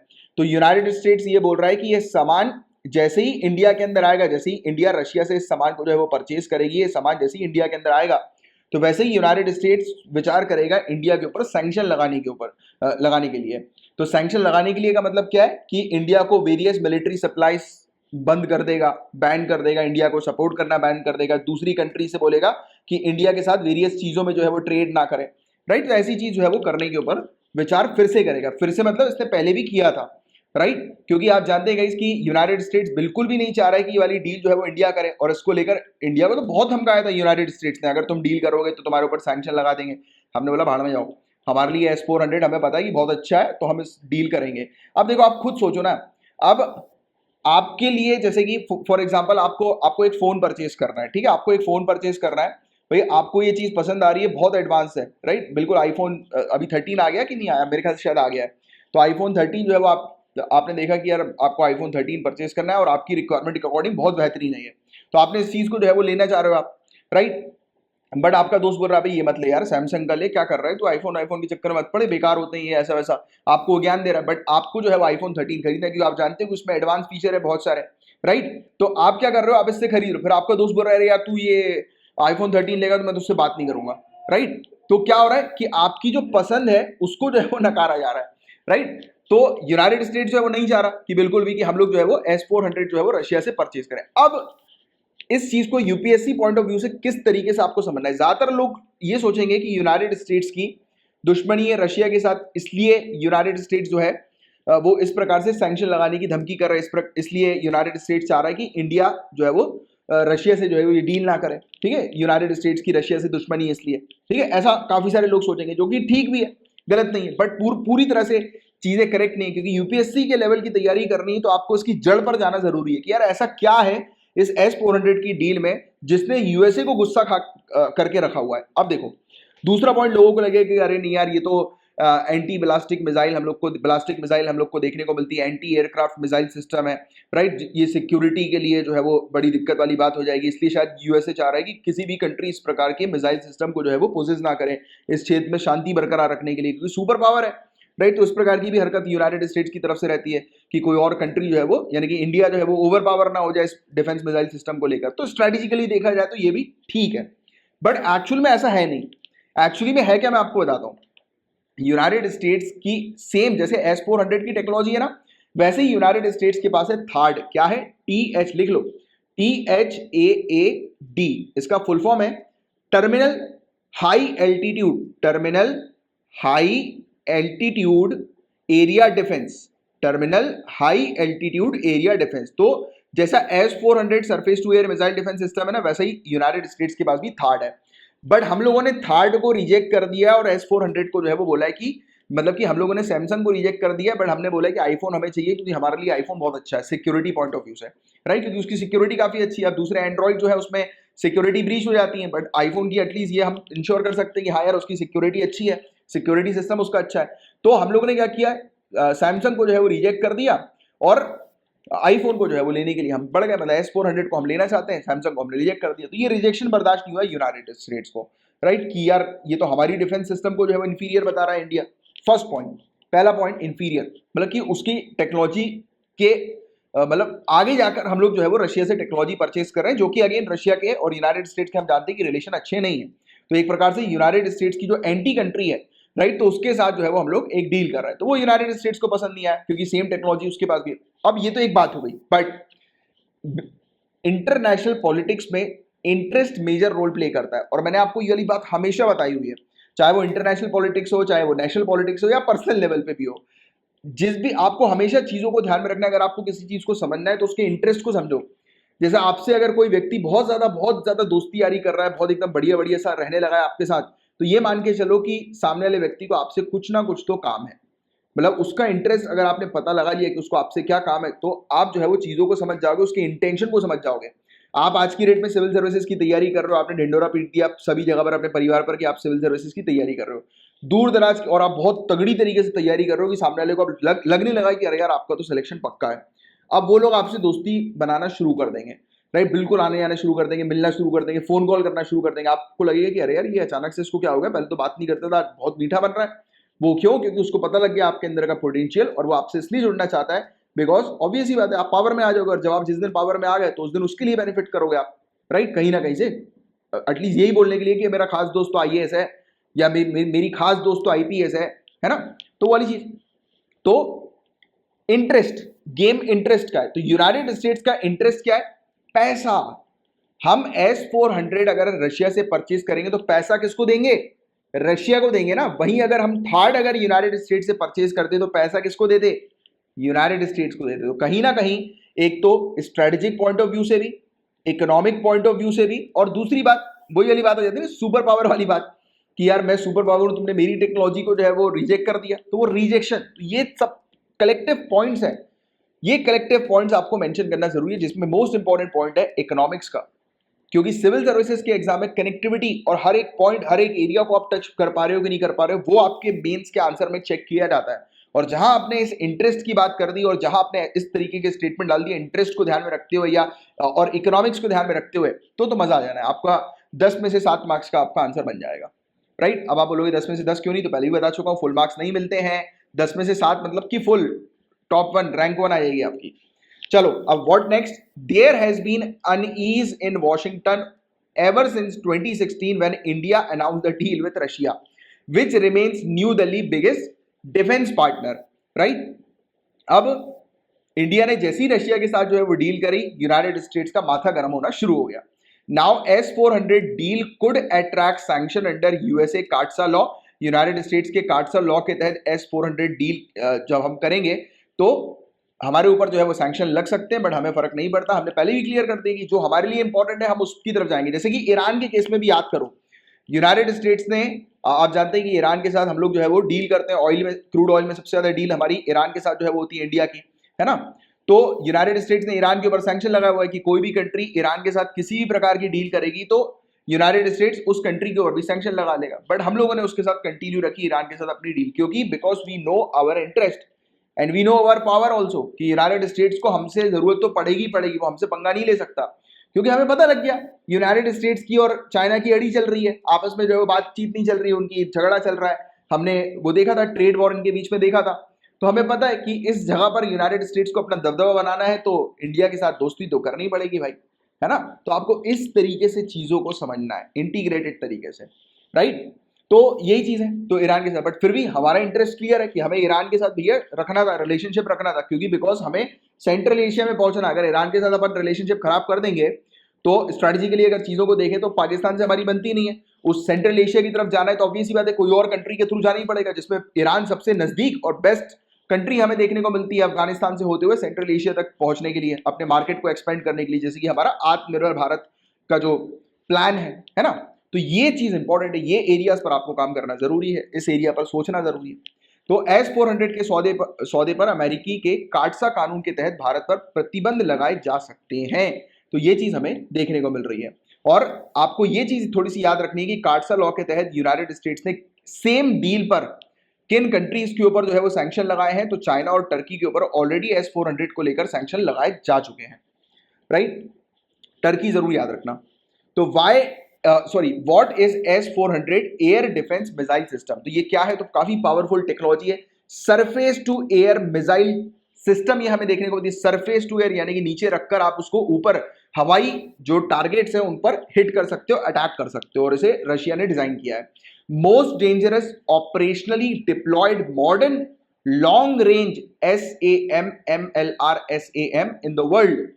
अब आप बोलोगे सर MLR SAM क्या है, तो SAM मतलब कि सरफेस टू एयर मिसाइल, और MLR का मतलब मेन लाइन ऑफ रेजिस्टेंस, यानी कि रेजिस्टेंस करने की, यानी कि डिफेंस पोजीशन, यानी कि एक कंट्री है उसकी मेन लाइन जो है वो डिफेंस की, वहां पर इस पर्टिकुलर आप कह सकते हैं कि surface to air missile defence system को डिप्लॉय कर दिया जाएगा, रख दिया जाएगा, और उसको टारगेट करने के लिए। तो ये वाली चीज है मेन लाइन ऑफ रेजिस्टेंस और सरफेस टू एयर मिसाइल। तो ये पूरे दुनिया भर में सबसे डेंजरस है और operationally deployed modern long range SAM MLR हमें देखने को मिल रही है, राइट। और ये बताया जाता है कि यूनाइटेड स्टेट्स के द्वारा डेवलप की गई थार्ड, जिसके बारे में मैं भी थोड़ी देर पहले आपको बता रहा था, इससे भी और अच्छी है और एडवांस है, राइट। अब कार्टसा के बारे में जान लेते हैं कि what is CAATSA and how did S-400 deal fall of this act, कि कार्टसा क्या है और कैसे S-400 की डील जो है इस एक्ट के तहत हमें देखने को मिल रही है। तो कार्टसा का पहले तो फुल फॉर्म याद रखो। फुल फॉर्म क्या है, countering America's advisories through sanction act. जो हिंदी मीडियम के स्टूडेंट है आपको भी ये वाली फुल फॉर्म थोड़ा सा ध्यान में रखना है कार्टसा का, राइट। तो अमेरिका के तहत ये प्रतिबंध हम लोग को देखने को मिल रहा है, राइट, यानी कि अमेरिका सैंक्शन लगाती है, प्रतिबंध लगाती है कंट्रीज के ऊपर इस एक्ट के तहत, राइट। अब कोर ऑब्जेक्टिव क्या है, काउंटर करना ईरान को, नॉर्थ कोरिया को, रशिया को प्यूनिटिव मेजर के थ्रू, राइट, पनिशमेंट लगाकर, यानी कि जैसे ईरान के ऊपर पनिशमेंट लगाती है, नॉर्थ कोरिया के ऊपर यूनाइटेड स्टेट्स पनिशमेंट लगाती है कि उसके साथ कोई डील नहीं करेगा। तो कार्टसा को इसने लेकर आई थी 2017 में, ज्यादा पुराना नहीं है ये कानून, 2017 का है। And it include sanction against country that engage in significant transaction with Russia defence and intelligence sector. तो इसमें टारगेट किया जाता है कि कोई भी कंट्री अगर रशिया के साथ किसी प्रकार से, क्योंकि इसके अंदर रशिया भी मौजूद है, कि रशिया के साथ किसी भी प्रकार की डील कर रही है, किसी भी प्रकार के ट्रांजेक्शन कर रही है, किस फील्ड में, डिफेंस और इंटेलिजेंस सेक्टर की फील्ड में, तो उसके खिलाफ जो है वो कार्रवाई करेगी यूनाइटेड स्टेट्स। तो ये चीज आप थोड़ी सी ध्यान में रखिएगा। और what sanctions will be impose, sanction किस प्रकार से इंपोज किए जाते हैं, कि उसे लोन नहीं दिया जाएगा, राइट। एक्सपोर्ट इंपोर्ट बैंक उसका जो एग्जिम है उस पर असिस्टेंस नहीं किया जाएगा एक्सपोर्ट के लिए, राइट। तो ये चीज यहां पर बताई जा रही है। इसके अलावा किसी प्रकार से उसको, उस कंट्री को कोई भी सामान जो है वो दिया नहीं जाएगा यूनाइटेड स्टेट्स के द्वारा, ना यूनाइटेड स्टेट्स उससे किसी प्रकार का सामान लेगी, मतलब ट्रांजेक्शन टोटली बंद, राइट। वीजा, वहां के लोगों को वीजा जो है वो यूनाइटेड स्टेट्स नहीं प्रोवाइड कराएगी।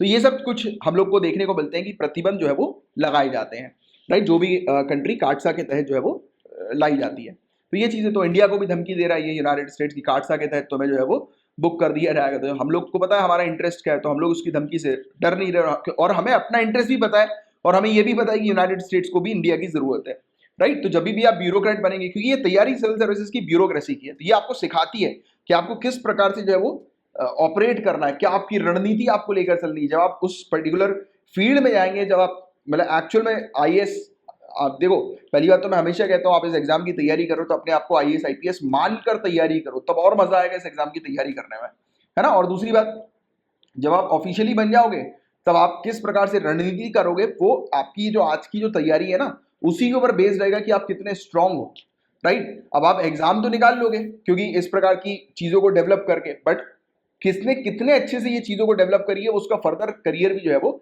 डिसाइड करेगा।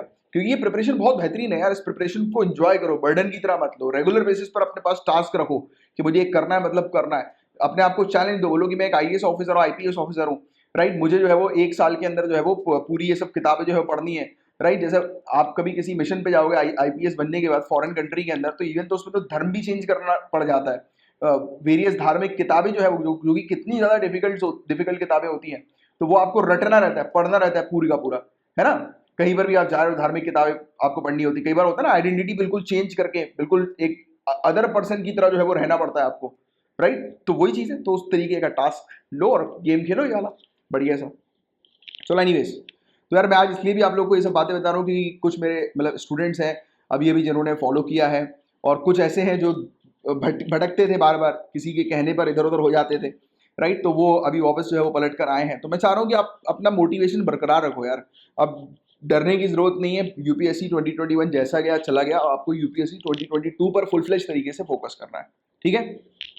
अब देखिए गाइस, ये काफी इंपॉर्टेंट टॉपिक है, tax inspectors without border programme का, राइट। हम सेशल्स को सिखाएंगे और दोस्ती बढ़ाएंगे। अब देखो, मैं पहले ये टैक्स इंस्पेक्टर्स विदाउट बॉर्डर समझाता हूं। क्या समझ में आ रही है आपको?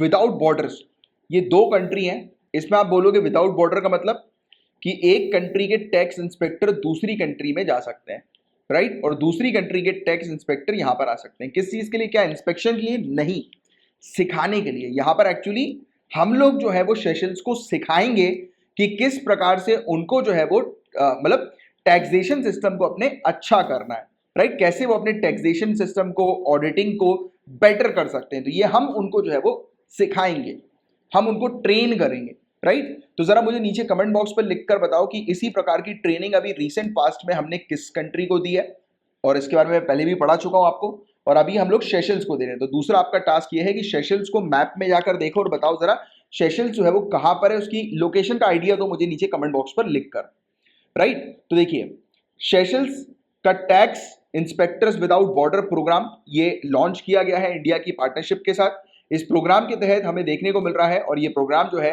वो छठा tax inspectors without border programme हमें देखने को मिल रहा है, जिसमें हम लोग जो है वो सपोर्ट कर रहे हैं एक कंट्री को, वहां पर एक्सपर्ट्स प्रोवाइड करके, हमारे एक्सपर्ट्स प्रोवाइड करके।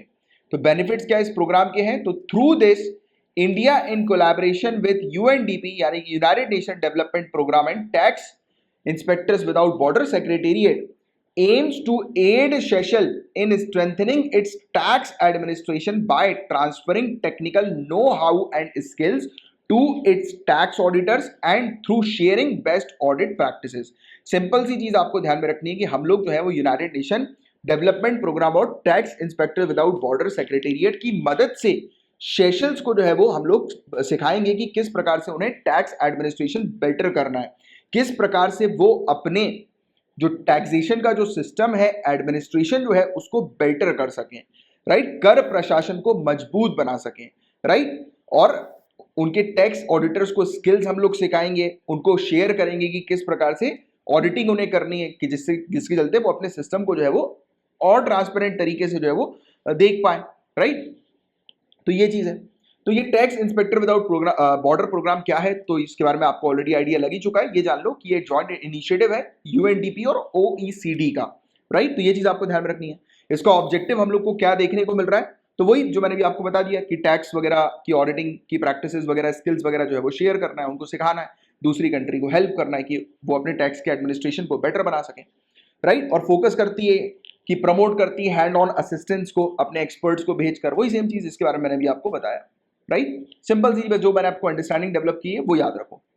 गाइस, हम लोग डिस्कस करेंगे सेंट्रल एशियन फ्लाईवे के बारे में। सेंट्रल एशियन फ्लाईवे की जो रेंज कंट्रीज है उनकी मीटिंग अभी हुई है वर्चुअली, तो इस पर हम लोग बात करेंगे। पहले मैं आपको समझा देता हूं कि ये सेंट्रल एशियन फ्लाईवेज है क्या, फिर आपको आगे की बात जो है वो बताऊंगा।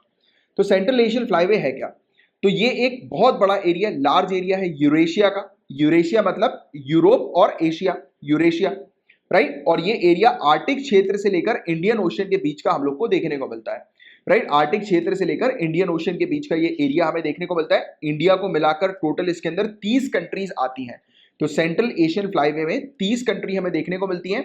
यूरेशिया का ये एरिया हम लोग को देखने को मिलता है, आर्टिक से लेकर इंडियन ओशन तक फैला हुआ ये एरिया है। Central Asian flyway comprises several important migration route of water birds. Point to be noted, जो वाटर बर्ड्स होती हैं, पानी के आसपास सरवाइव करने वाली जो चिड़ियां होती हैं, तो उनका ये रूट है, माइग्रेशन रूट। आपने सुना है कि मतलब कुछ चिड़ियाएं जो है, साइबेरियन बर्ड्स का नाम आपने सुना होगा कि साइबेरियन बर्ड्स अभी चिली का लेक पर जो है वो दिखाई दे रही है, लोनार लेक पर दिखाई दे रही है। तो ऐसे आपने काफी सारी लेक्स वगैरह के बारे में सुना होगा कि यहाँ पर जो है वो साइबेरियन बर्ड्स जो है वो आ गई हैं, इनकी साइटिंग हम लोग को देखने को मिल रही है। फिर कई बार न्यूज ऐसी आती है कि इस साल साइबेरियन बर्ड्स काफी कम आई हैं, राइट। तो ये साइबेरियन बर्ड्स आप जानते हैं कि साइबेरिया से, यानी कि ये दूर दराज आर्टिक क्षेत्र से दूर दराज का सफर तय करके जो है वो इंडिया में आती हैं। अब ये आती क्यों, इनका माइग्रेशन जो है वो क्यों होता है, what is the reason behind migration. अब एक व्यक्ति अपनी जगह को छोड़कर दूसरी जगह पर क्यों माइग्रेट करेगा, जब उस जगह पर उसको कोई परेशानी हो, तो ठंडी के समय पर जब बहुत ही ज्यादा एरिया ठंडा हो जाता है, आर्टिक क्षेत्र बहुत ठंडा हो जाता है, जो वेदर जो होता है वो बिल्कुल भी ठीक नहीं होता इन चिड़ियाओं के लिए, तब उस समय ये चिड़िया जो है वो ऐसे एरियाज पर मूव करती है जहां पर टेम्परेचर जो है वो उनके लायक भी हो बट उतना भी बिल्कुल एडवर्स ना हो, राइट। तो इसलिए वो इंडिया की तरफ और दूसरे देशों की तरफ, अफ्रीका वगैरह की तरफ जो है वो चली, अफ्रीका भी नहीं कहेंगे बट हाँ कुछ कुछ बर्ड्स होती है वो उनका जो रूट होता है वो अफ्रीका से होते हुए भी गुजरता है, राइट। तो ये चीज हमने समझी, है ना। और दूसरी बात, उनके पास फूड वगैरह की, खाने वगैरह की प्रॉब्लम होगी तो फिर वो माइग्रेट करेंगे, एक जगह से दूसरी जगह पर आएंगे। तो हमने समझ लिया कि चिड़िया माइग्रेट क्यों करती हैं, राइट। तो इसमें क्या चीज हम लोग को देखने को मिल रही है कि CAF comprises several important migration route of water birds. Water bird के माइग्रेशन रूट है ये CAF, और जिन जिन कंट्री से होकर ये या फिर जिन जिन कंट्री को क्रॉस करता हुआ ये रूट हम लोग को देखने को मिलता है, कि जिन जिन कंट्रीज को क्रॉस करती हुई इस रूट के माध्यम से चिड़ियाएं जो है वो जाती हैं, तो उस एरिया को, उस रूट को जो है वो सेंट्रल एशियन फ्लाईवे हम लोग कहते हैं। तो क्लियर हो गया सेंट्रल एशियन फ्लाईवे क्या है, right, flyway. And most of which extended from north most breeding grounds in Siberia, तो साइबेरिया से होते हुए non breeding winter grounds in West Asia, India, Maldives and British Indian Ocean Territory. तो इन क्षेत्र से होती हुई ये चिड़ियाएं जो है वो जाती हैं, ये एरिया है। अब देखिए कंट्रीज को जो है वो क्यों प्रोटेक्ट करना चाहिए इस प्रकार के फ्लाईवेज को, तो ऑब्वियस ही बात है इन सब पक्षियों को हम लोग को जो है वो प्रोटेक्ट करके रखना है, कंजर्व करके रखना है इन सब माइग्रेटरी बर्ड्स को, राइट। और इनके कंजर्वेशन के लिए ऑब्वियस ही बात है हमें पहले तो ये पता होना चाहिए कि कौन सा रूट है जिस रूट को ये चिड़ियाएं जो है वो फॉलो करती हैं, तो उस रूट को हम लोग को प्रोटेक्टेड करते हुए रखना है, राइट, कि वहां पर किसी प्रकार का ऐसा कंस्ट्रक्शन ना हो कि एटलीस्ट जिस रूट से होते हुए चिड़िया गुजरती है वो गुजरे ना। वो नहीं गुजरेगी तो ऑब्वियस ही बात है कि कहीं ना कहीं देखो क्या होता है कि कोई ना कोई स्पीसीज किसी ना किसी तरीके से, चाहे वो उसका मूवमेंट हो, चाहे वो उसका बिहेवियर हो, किसी ना किसी चीज से इस एनवायरमेंट पर जो है वो इफेक्ट क्रिएट करती है या फिर एक रिलेशनशिप जो है वो बिल्डअप करती है, इकोसिस्टम को अच्छा बनाती है। जैसे चिलिका की अगर हम लोग बात करें, चिलिका में जब माइग्रेटरी बर्ड्स नहीं आती हैं तब ऑब्वियस ही बात है, आप देखिएगा किस प्रकार से ये बर्ड का आना और किस प्रकार से टूरिज्म की ग्रोथ हो जाना, तो उसका भी डायरेक्ट रिलेशन हम लोग को देखने को मिलता है। तो ये हर चीज जो है आपस में इंटरकनेक्टेड है, राइट, और कहीं ना कहीं इकोसिस्टम से भी ये हर चीज जो है वो कनेक्टेड हम लोग को देखने को मिलती है। तो इसलिए इसको प्रोटेक्ट करना भी बहुत ज्यादा जरूरी है, राइट। इसमें हम लोग को चिड़ियाओं को प्रोटेक्ट करना है किससे, पोचर से, राइट। जो शिकारियां जो होते हैं, शिकार जो करते हैं लोग, तो उनसे हम लोग को प्रोटेक्ट करके रखना है। वेटलैंड को रिजुविनेट करना है, क्योंकि अगर जैसे लेट से कि चिलिका लेक नहीं होगी, वो पानी नहीं मिल पाएगा, वो एनवायरमेंट नहीं मिल पाएगा उन बर्ड्स को, तो वो बर्ड यहाँ पर नहीं रुकेंगी, नहीं ठहरेंगी, है ना। तो ये चीज हम लोग को देखने को मिलती है, उनका जो हैबिटेट है उस लायक, जिस लायक वो चाहती है वैसा ना रहेगा तो फिर वो वहां पर नहीं रुकेंगी, हम लोग को देखने को मिलता है। तो इन सब एरियाज को जो है वो प्रोटेक्ट करना बहुत ज्यादा जरूरी हम लोग को देखने को मिलता है, राइट। तो अभी 2 दिन की इनकी वर्चुअल मीटिंग हम लोग को देखने को मिली है, और इंपॉर्टेंस इस प्रकार के बर्ड के माइग्रेशन का, जैसे मैंने आपको बताया इकोसिस्टम की हेल्थ के लिए होता है, इकोसिस्टम को बहुत बढ़िया रखता है इस प्रकार का migration. Saving migratory bird, migratory bird को बचाने का मतलब यह है कि आप वेटलैंड को सेव कर रहे हो, टेरेस्टेरियल हैबिटेट को सेव कर रहे हो, पूरे के पूरे इकोसिस्टम को सेव कर रहे हो, है ना। और इसके अलावा क्या क्या चैलेंजेस हम लोग को देखने को मिलते हैं जो कि माइग्रेटरी बर्ड जो है वो फेस कर रही है, तो आज की डेट में उनका हैबिटेट लॉस हो रहा है, यानी कि जिस क्षेत्र पे वो रहती है वो क्षेत्र खराब हो रहा है। जैसे कि कोई किसी वेटलैंड पर वो रह रही है तो वेटलैंड जो है वो खराब हो रहा है, राइट। एरिया जो है वो कम होता जा रहा है, डिक्रीज होता जा रहा है, बात एक ही है। और इसमें वेदर वेरिएबिलिटी इंक्रीज होती जा रही है, जैसे कि क्लाइमेट चेंज के कारण हम लोग को देखने को मिल रहा है टेम्परेचर लेवल इंक्रीज होता जा रहा है, राइट। तो वो जिस प्रकार का टेम्परेचर चाहती है बर्ड्स वहां पर सर्वाइव करने के लिए, उससे काफी अलग टेम्परेचर वो आज की डेट में मिल रहा है, उनको फेस कर रही है, राइट। और इसलिए हम लोग को ये बर्ड्स को जो है वो कंजर्व करके रखना है। और ये कंजर्व करके कैसे रखेंगे कि पूरे के पूरे सेंट्रल एशियन फ्लाईवे की जो मेंबर कंट्रीज हम लोग को देखने को मिलती हैं, तो उनके बीच में कॉपरेशन कोऑर्डिनेशन होना बहुत ज्यादा जरूरी है। तो फ्लाईवे क्या है, तो ये एक ज्योग्राफिकल रीजन हम लोग को देखने को मिलता है within which a single और group of migratory species completes its annual cycle. Flyway का मतलब सिंपल सा कि वो साइबेरिया से होकर जिन जिन क्षेत्र में होती हुई जाती है और वापस आती है, तो वो जो रूट जो बनता है तो उसको हम लोग फ्लाईवे जो है वो कहते हैं। क्लियर हो गई यहाँ तक बातें। तो ये था पूरा ओवरऑल टॉपिक। अब सेंट्रल एशियन फ्लाईवे आपसे कोई पूछेगा तो आप बहुत अच्छे से उसको एक्सप्लेन कर पाओगे, और किसी को एक्सप्लेन करने की जरूरत नहीं है आप लोग को, इन सब चक्करों में मत पड़ो, सिर्फ अपने एग्जाम की तैयारी करो। आपको सिर्फ एक्सप्लेन करना है, तो वो एग्जाम में कॉपी में लिखना है, प्रीलिम्स में गोले लगाने हैं, इंटरव्यू में सामने वाले को बोलना है। बाकी और किसी चीज के डिस्कशन में मत पड़ो। डिस्कशन कई बार हेल्दी होता है और कई बार टाइम वेस्टिंग होता है, तो फालतू चीजों के चक्कर में मत पड़ो, सिर्फ अपने एग्जाम की तैयारी करो। पीएम मित्र स्कीम, तो इसकी अब हम लोग बात करेंगे पीएम मित्र योजना की। तो गवर्नमेंट ने जो है वो अप्रूव कर दिया है कि ये 7 पीएम मित्र टेक्सटाइल पार्क जो है वो ओपन कर रहे हैं, सेटअप कर रहे हैं, राइट। और इनका जो कमिटमेंट था यूनियन बजट 2021-2022 का, तो उसके तहत जो है ये चीज की जा रही है, 5 ईयर्स के पीरियड में करेंगे। मुझे लग रहा है कि ये टॉपिक रिपीट हुआ है, अभी कुछ समय पहले भी पीएम मित्र स्कीम के बारे में हम लोगों ने पढ़ा था। तो इसका मेन एम ये है to realise the vision of building an Atmanirbhar Bharat by positioning India strongly on geotextile map. अच्छा, ये रिपीट हो गया है, बिल्कुल एज इट इज टॉपिक ये रिपीट हो गया। तो हम लोग को टेक्सटाइल के मामले में जो है वो इंडिया को आगे बढ़ाना है, राइट। मतलब कि टेक्सटाइल यानी कि कपड़े के क्षेत्र में, वस्त्र के क्षेत्र में इंडिया को जो है वो सबसे बेस्ट बनाना है, एक्सपोर्टिंग कंट्री जो है वो बनाना है, राइट। और it is inspired by 5F vision of honourable prime minister. 5F, farm to fibre, fibre to factory, factory to fashion and fashion to foreign. मतलब कि कुल मिलाकर जैसे कि फॉर एग्जांपल खेत में कॉटन की खेती हो रही है, कॉटन से जो है वो मतलब फाइबर उसका बनाया गया, फाइबर से जो है वो फैक्ट्री पे गया, फैक्ट्री से जाकर वो कपड़ा बना, राइट, फैशन प्रोडक्ट जो है वो बने, और फैशन प्रोडक्ट बन के उसको हम लोग ने एक्सपोर्ट कर दिया, फॉरेनर्स को जो है वो बेच दिया। तो ये 5F विजन के तहत जो है वो उसको देखा जा रहा है। और स्कीम का मेन एम ये है कि वर्ल्ड क्लास इंडस्ट्रियल इंफ्रास्ट्रक्चर हम लोग को क्रिएट करना है, जिसके तहत हम लोग अट्रैक्ट करें टेक्नोलॉजीज को, एफडीआई को बूस्ट करें सेक्टर के अंदर, यानी कि फॉरेन कंट्रीज जो है उसमें टेक्नोलॉजी। तो क्योंकि देखो जब भी फॉरेन कंट्रीज का इन्वॉल्वमेंट होगा, फॉरेन पैसा जब यहाँ पर लगेगा इंडिया के अंदर, तो फॉरेन टेक्नोलॉजी भी आएगी। तो ये रूल ही होता है कि कोई भी फॉरेनर जब पैसा लगाएगा इंडिया की किसी पर्टिकुलर कंपनी में, तो ऑब्वियस ही बात है वो सिर्फ पैसा नहीं लगाएगा बल्कि वो टेक्नोलॉजी भी जो है वो शेयर करेगा कि किस प्रकार से उस प्रोडक्शन को बूस्ट कर सके। क्योंकि फॉरेनर अपना पैसा लगाएगा तो उसको चाहिए ना प्रॉफिट, उसको उसमें रिटर्न मिलना चाहिए। अच्छा, रिटर्न के लिए वो वेरियस टेक्नोलॉजीज वगैरह जो है वो सजेस्ट करेगा, है ना। तो ये चीज हम लोग को देखने को मिल रही है। और लोकल इन्वेस्टमेंट भी करना है हम लोग को टेक्सटाइल सेक्टर के अंदर। अब साइटों के सिलेक्शन की बात करें, जहां पर भी हम लोग इंफ्रास्ट्रक्चर क्रिएट करेंगे, वो साइट कौन सी होनी चाहिए? तो साइट्स को सेलेक्ट किया जाएगा चैलेंज मेथड के थ्रू, और ये ऑब्जेक्टिव क्राइटेरिया हम लोग को देखने को मिलेगा ग्रीन फील्ड या फिर ब्राउन फील्ड साइट का। तो जरा बताओ मुझे नीचे कमेंट बॉक्स पर लिख कर कि ग्रीन फील्ड और ब्राउन फील्ड में क्या डिफरेंस है। इसके बारे में कई बार मैं आप लोग को पढ़ा चुका हूं। और पीएम मित्र पार्क जो है ये डेवलप किया जाएगा एक स्पेशल पर्पस व्हीकल के तौर पर, which will be owned by central and state government and in public private partnership mode। तो वही पीएम मित्र पार्क हम लोग को देखने को मिलेगा जो ये डेवलप कर रहे हैं पार्क, राइट। और जहां पर ये पूरा इंफ्रास्ट्रक्चर वगैरह क्रिएट करेंगे, और पीपीपी मोड पर ये बेस्ड हम लोग को इंफ्रास्ट्रक्चर देखने को मिलेगा। और पीएम मित्र पार्क जो हम लोग को देखने को मिलेगा, इसमें इंक्यूबेशन सेंटर होगा। इंक्यूबेशन सेंटर का मतलब समझते हो? जैसे कि कोई स्टार्टअप है, अब स्टार्टअप आपको पता है कि उसके पास ना कोई इन्वेस्टर होता है, ना स्टार्टअप के पास कोई प्रॉपर प्लानिंग होती है कि किस अकॉर्डिंग वो ग्रो करेगा। तो इंक्यूबेटर सेंटर क्या करते हैं? स्टार्टअप को हेल्प करते हैं ग्रो करने में, राइट, हर एक लेवल पर। तो वो इंक्यूबेशन सेंटर होते हैं। तो यहाँ पर इंक्यूबेशन सेंटर भी सेटअप किया जाएगा। कॉमन प्रोसेसिंग हाउस होगा, जैसे कि फाइबर्स वगैरह की जो प्रोसेसिंग वगैरह हम लोग को देखने को मिलती है, तो उस पर एक कॉमन हाउस होगा, राइट। और कॉमन एफ्लुएंट ट्रीटमेंट प्लांट होंगे। यहाँ पे वेस्टेज वगैरह जो होंगे उसको प्रॉपर तरीके से, मतलब डंप नहीं कहेंगे हम लोग, रिसाइकिल करना आप ये कह सकते हो। तो उस पर जो है वो काम किया जाएगा एफ्लुएंट ट्रीटमेंट प्लांट के तहत। रिसाइकलिंग भी नहीं कहेंगे इसको, मतलब कि वो वेस्टेज वगैरह जो भी होता है ना, तो उसको सही तरीके से जो है वो मैनेज करना, आप ये कह सकते हो, ट्रीट करना आप ये कह सकते हो, राइट। और भी दूसरे टेक्सटाइल रिलेटेड फैसिलिटीज जैसे कि डिजाइन सेंटर और टेस्टिंग सेंटर इसमें हम लोग को देखने को मिलेंगे। Master developer will not only develop the industrial park but also maintain it during the concession period.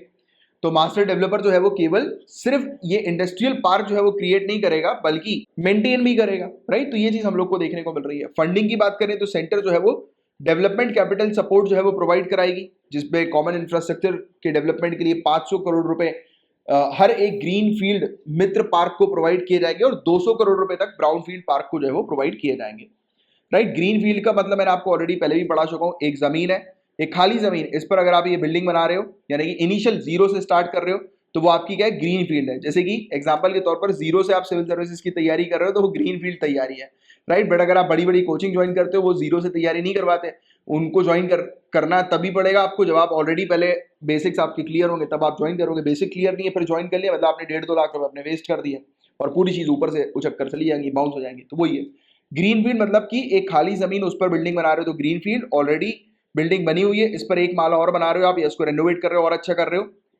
Already existing structure के ऊपर, तो वो ब्राउन फील्ड हम लोग को देखने को मिलता है। और एलिजिबिलिटी इंसेंटिव का क्या हम लोग को देखने को मिल रहा है? तो एडिशनल 300 करोड़ रुपए जो है वो प्रोवाइड किए जाएंगे as a competitiveness incentive support के तौर पर, राइट।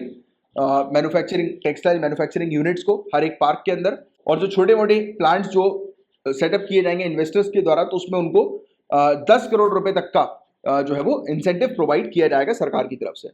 अब एडवांटेजेस हम लोग को क्या पीएम मित्र स्कीम के देखने को मिल रहे हैं, तो बताया जा रहा है कि 1 लाख डायरेक्ट और 2 लाख इनडायरेक्ट एम्प्लॉयमेंट जो है वो हर एक पार्क के तहत जनरेट होगी। और स्कीम जो है वो अपॉर्चुनिटी प्रोवाइड करेगी कि एक इंटीग्रेटेड टेक्सटाइल वैल्यू चेन हम लोग जो है वो क्रिएट कर सकें। स्पिनिंग, वीविंग, प्रोसेसिंग, डाइंग और प्रिंटिंग का गारमेंट मैन्युफैक्चरिंग से लेकर हर तरीके की चीज़, यानी कि बेसिक से लेकर बिल्कुल हर चीज़ जो है वो हम लोग अवेलेबल करा पाए टेक्सटाइल एरिया में, टेक्सटाइल सेक्टर में। तो उस पर जो है ये इंडिया को एक ग्लोबल हब बनाने में जो है वो मदद करेगी। तो ये कुछ चीज़ें हैं जिसके बारे में एक आपको आइडिया होना चाहिए। प्रधानमंत्री जन औषधि योजना की अब हम लोग बात कर लें, राइट। तो अब ये चीज़ इतनी काम की नहीं है कि इसका टारगेट हम लोग ने जो अचीव कर लिया है कि इतने सारे केंद्र जो है वो हम लोगों ने स्टैब्लिश कर लिए, वो उतना कुछ खास इंपॉर्टेंट नहीं है। अब मैं आपको बता दूं गाइस कि quality medicine eight an affordable rate, सस्ती रेट में क्वालिटी मेडिसिन प्रोवाइड कराना, यानी कि जेनरिक दवाइयां जो है वो प्रोवाइड कराने को लेकर ये मेन ऑब्जेक्टिव इसका हम लोग को प्रधानमंत्री जन औषधि केंद्र का देखने को मिल रहा है। अगर आपको नहीं पता जेनरिक मेडिसिन क्या होती है तो चलो मैं बता ही देता हूँ। वैसे पता होगा आपको, कई बार मैं पढ़ा चुका हूँ, बट मेरे साथ रेगुलर बेसिस पर भी स्टूडेंट जुड़ते हैं, तो एक आइडिया ले लो आप। देखो, एक ब्रांडेड मेडिसिन होती है, एक जेनरिक मेडिसिन होती है। ब्रांडेड मेडिसिन क्या होती है, जैसे कि फॉर एग्जाम्पल आप हो, आपने एक फैक्ट्री लगाई, आपने करीब 10 साल तक एक साइंटिस्ट को, एक तो नहीं रहेंगे, जैसे ज्यादा रहेंगे, हम एक ही मान लेते हैं, आपने 10 साल तक एक साइंटिस्ट को जो है वो हर महीने जो है 5-5 लाख रुपए पेमेंट करी, राइट। और उससे आपने रिसर्च करवा रहे हो, उससे आप बोल रहे हो कि मतलब एड्स की जो है वो दवाई बनाए, उसको आप 5 लाख रुपए हर महीने देते आ रहे हो। ऐसा करके 10 साल तक उसने काम किया और 10 साल के बाद उसने फाइनली एक दवाई बना ली एड्स की, जो एड्स को ठीक कर सकती है, ठीक है। अब आपकी चांदी हो गई कि एड्स की दवाई अभी तक मार्केट में नहीं और आपने बनवा ली, राइट। और उसके पीछे आपने करोड़ों रुपए जो है वो खर्च किए। फिर इस दवाई की मार्केटिंग, इस दवाई के लाइसेंस लेने में जो भी खर्चा होगा वो आपका एक्स्ट्रा होगा, है ना। तो आपके लेट से कि करीब कुछ नहीं तो 100 करोड़ रुपए जो है, या 200 करोड़ मान लेते हैं, चलो आपके 200 करोड़ रुपए जो है वो लग गए इस एड्स की दवाई को बनाने से लेकर उसकी मार्केटिंग करने में, सब कुछ करवाने में। तो सरकार आपको क्या करती है, आप 20 साल का जो है वो पेटेंट ले लेते हो इस दवाई के ऊपर कि इस दवाई की कोई भी कॉपी करके नहीं बेचेगा, है ना। तो 20 साल का आपने पेटेंट ले लिया इस दवाई पर कि ये मेरी दवाई है, इस दवाई को 20 साल तक कोई नहीं बेच सकता। अब लेट्स से कि आपने उस दवाई की कीमत जो है वो रख दी फॉर एन एग्जांपल 7,000 रुपए, ठीक है, 7,000 8,000 जितना भी रहे। तो आपने उस दवाई की जो है वो कीमत रख दी, कितनी कीमत जो है उस दवाई की होने वाली है, ठीक है, जो एड्स को ठीक करेगी। अब आपने 200 करोड़ रुपए खर्च किए थे, तो आप ऑब्वियसली बात है कि तो आपका अधिकार है कि जो आपने खर्च किया वो तो आप रिकवर करो और प्लस उस पर एक्स्ट्रा इनकम प्रॉफिट जो है वो जनरेट करो, है ना। तो इसलिए या प्रॉफिट जनरेट कर सको, इसलिए सरकार जो है वो 20 साल का पीरियड देती है कंपनी को। फिर जैसे ही ये 20 साल खत्म होंगे, फिर क्या होगा, आपका फ्रेंड है, आपने देखा, उसने देख लिया, और आपका फ्रेंड मतलब मान के चलो पहले बचपन में हुआ करता था, बट वो बाद में आपसे उसकी लड़ाई हो गई, दुश्मनी हो गई, तो उसने देखा कि आप, अच्छा ये मेडिसिन आपने बनाई है, उसने आपकी दवाई का पर्चा उठाया, अपने साइंटिस्ट को दिया और वो बोला कि देखो इसमें जो भी केमिकल कॉन्स्टिट्यूएंट है वो आइडेंटिफाई करो और मेरे लिए सेम एज इट इज दवाई बना के दो। आपके दोस्त ने दूसरे किसी नाम से वो सेम दवाई जो है वो बना दी और मार्केट में बेचना शुरू कर दिया। बट क्या आपके दोस्त के खिलाफ कार्रवाई होगी? नहीं होगी, क्योंकि 20 ईयर जो है वो यहाँ पर कंप्लीट हो गए, राइट। और आपका दोस्त जो है ये क्या बना रहे हैं, जेनरिक मेडिसिन बना रहा है। आपके दोस्त ने तो पिछले 10 सालों में 200 करोड़ खर्च नहीं किए, उसने तो सिर्फ एक साइंटिस्ट को हायर किया और उस साइंटिस्ट ने केमिकल मतलब वो कंपोनेंट्स बनाए और फिर उस मतलब आपके दोस्त ने उस साइंटिस्ट को 5 लाख रुपए महीने देना शुरू कर दिया और प्रॉफिट भी उसी दिन से कमाना उसने शुरू कर दिया आपके फ्रेंड ने, राइट। तो क्या हुआ, यहां पर ज्यादा पैसा आपका लगा बट आपके फ्रेंड का नहीं लगा। तो और आपका फ्रेंड जो है वो मार्केट में दवाई को 70 रुपए में बेच रहा है और आप 7,000 में बेच रहे हो, तो पब्लिक कौन सी दवाई को परचेज करेगी? 70 रुपए वाली दवाई को परचेज करेगी ना। तो ब्रांडेड में और जेनरिक में सिर्फ यही डिफरेंस है। ब्रांडेड मेडिसिन यानी कि ब्रांड, राइट, कि वो नई मेडिसिन हम लोग को देखने को मिल रही है या ब्रांडेड है। जैसे कि फॉर एग्जांपल कपड़ा को ले लो आप मुझे बताओ कि आप जैसे नॉर्मल एक शर्ट जो है वो खरीदते हो और आप लेट्स से कि प्यूमा की शर्ट या फिर लेवाइस की शर्ट या टॉमी हिलफिगर की शर्ट, तो आप ये सब शर्ट जब खरीदते हो तो वो कितनी महंगी होती है? 3-3 हज़ार, 4-4 हज़ार, 5-5 हज़ार की शर्टें होती है। फिल्म स्टार तो 50-50 हज़ार तक की शर्टें, 1-1 लाख तक की शर्टें ना जाने कितने लाखों तक की शर्टें जो है वो पहनते हैं, है ना। अब कपड़ा तो वही है, जो काम जैसे बोलते हैं ना कि जो 4 करोड़ की घड़ी जो है वो सेम टाइम बताएगी जो कि 40 रुपए की घड़ी बताएगी, है ना। बात सिर्फ वही है, काम वही चीज होनी है। मतलब कि आप इस दवाई को खाओगे तो आपका सर दर्द एक 500 रुपए की दवाई को खाकर भी ठीक हो जाएगा और 5 रुपए की दवाई को खाकर भी ठीक हो जाएगा। तो ब्रांडेड और जेनरिक में जो ये मैंने आपको डिफरेंस बताया ना, ये पूरी कहानी बताई, ये इंपॉर्टेंट है आपको समझना, स्पेशली वो 20 साल वाला क्लॉज, राइट। तो ये चीज है, तो यही चीज है कि हम लोग क्या कर रहे हैं, इस जन औषधि केंद्र के थ्रू यही जेनरिक मेडिसिन जो है वो अवेलेबल करा रहे हैं जनता को। कि क्वालिटी मेडिसिन सस्ते रेट में जो है वो उनको मिल सके। बस यही ऑब्जेक्टिव इसका प्रधानमंत्री भारतीय जनौषधि केंद्र का है, राइट। और मार्च 2024 तक हम लोग 10,000 ऐसे केंद्र जो है वो स्टैब्लिश करें, ये हमारा मेन ऑब्जेक्टिव हम लोग को देखने को मिल रहा है। और परफॉर्मेंस इस स्कीम का हम लोग को क्या देखने को मिल रहा है, सभी डिस्ट्रिक्ट हमारी कंट्री के अंदर है उसको इस स्कीम के तहत कवर किया गया है।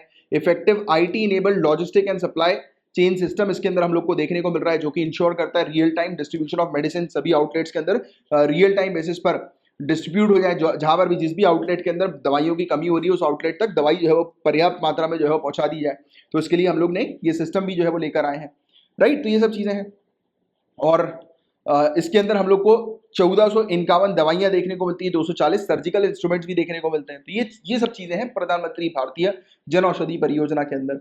अब देखो काम की चीज आप ध्यान में रखना कि ministry of chemical and fertiliser के डिपार्टमेंट ऑफ फार्मास्यूटिकल के द्वारा इसको लॉन्च किया गया था। और इसका मेन एम क्या है ये मैं आपको ऑलरेडी बता ही चुका हूं। 2008 में इसको लॉन्च किया गया था, 2015 में फिर से एक नए रूप में जो है वो उसको शुरू किया गया। And pharmaceutical and medical device bureau of India ये जो है इंप्लीमेंट करती है इस स्कीम को। तो ये चीज आप ध्यान में रखना, पीएमबीआई जो है वो इंप्लीमेंटेशन अथॉरिटी इस स्कीम की हम लोग को देखने को मिल रही है। मैंने आपको इसकी फीचर्स बताई दिए, क्वालिटी मेडिसिन जो है वो प्रोवाइड कराना, जेनरिक मेडिसिन, ये देखो जेनरिक मेडिसिन जिसके बारे में पूरा समझा रहा था मैं आपको, जो सस्ती पड़ी है प्रोवाइड कराना, लोगों के बीच में अवेयरनेस क्रिएट करना है जेनरिक मेडिसिन के बारे में।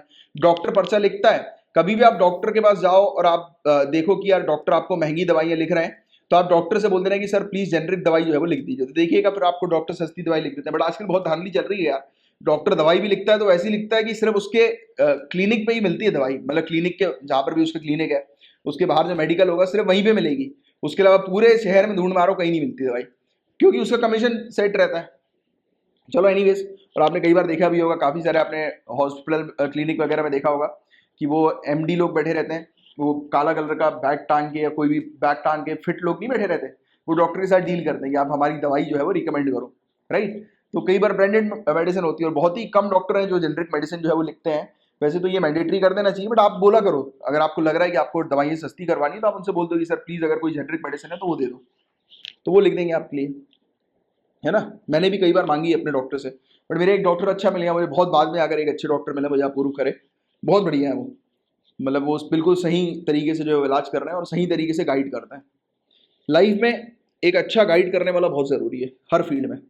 जैसे कि मैं जिम जाता हूँ तो मेरा एक ट्रेनर है, मैंने बिल्कुल पर्सनल ट्रेनर रखा हुआ है अपने लिए, क्योंकि यार ऑब्वियसली बात है यार, कोई उस फील्ड का एक्सपर्ट है उसके अंडर रहो ना तो बहुत बढ़िया रहता है। जैसे पहले के समय पर राजा महाराजा जो होते थे वो अपने मतलब सबसे बेस्ट जो टीचर होता था उससे अपने बच्चों को जो है पढ़वाते थे। और आज की डेट में जो लोग तरक्की करते हैं, राइट, इतने बेस्ट जो बनते हैं, तो वो जैसे आप देख ना कि लोग जो है वो दुनिया की बेस्ट यूनिवर्सिटी में अपने बच्चों को पढ़ाते हैं या खुद जाकर पढ़ने के लिए एस्पायर करते हैं। क्यों? क्योंकि उन्हें पता है कि वहां से वो जो चीज़ सीखेंगे वो चीज़ उनके लाइफ लॉन्ग में जो है वो बेस्ट होने वाली। तो इसलिए हमेशा जो चूज करो बेस्ट को चूज करो यार, हमेशा लाइफ में ये बहुत ज़रूरी होता है। और कभी भी देखो, आप लोग को तो करना नहीं, आप लोग ब्यूरोक्रेट्स हो, आने वाले समय के राजा हो, डीएम हो, यानी कि डिस्ट्रिक्ट कलेक्टर जब बनोगे आप लोग, पूरे वो डिस्ट्रिक्ट का राजा होता है ना। तो राजा लोग की थिंकिंग जो होती है वो इतनी इंफीरियर नहीं होती, तो कभी भी अपनी थिंकिंग को इंफीरियर मत बनाओ, हमेशा हाई क्वालिटी थिंकिंग रखो और एटीट्यूड एक बढ़िया रखो अपने अंदर कि ठीक है यार जो भी है लाइफ में जितनी भी समस्या है झेल जाएंगे, कोई दिक्कत नहीं है, और वापस खड़े हो जाएंगे। तो वो एटीट्यूड रखो। और राजा जो है वो कभी भी झुकता नहीं है। मुझे एक स्टूडेंट है, वो अभी बीच में मिलते रहते हैं यार, बहुत सारे लोग मिलते रहते हैं। चलो कहानी बहुत बता दी आज, कभी और बताऊंगा। चलो पब्लिक प्रोग्राम्स की अगर हम लोग बात करते हैं, पब्लिक प्रोग्राम इसमें इसी स्कीम के तहत हम लोग को देखने को मिलता है कि ये पब्लिक प्रोग्राम्स वगैरह कंडक्ट करवाते हैं, राइट। इसमें government, PSU, private sector, NGO, societies, cooperative bodies और दूसरे इंस्टीट्यूशन वगैरह हम लोग को देखने को मिलते हैं।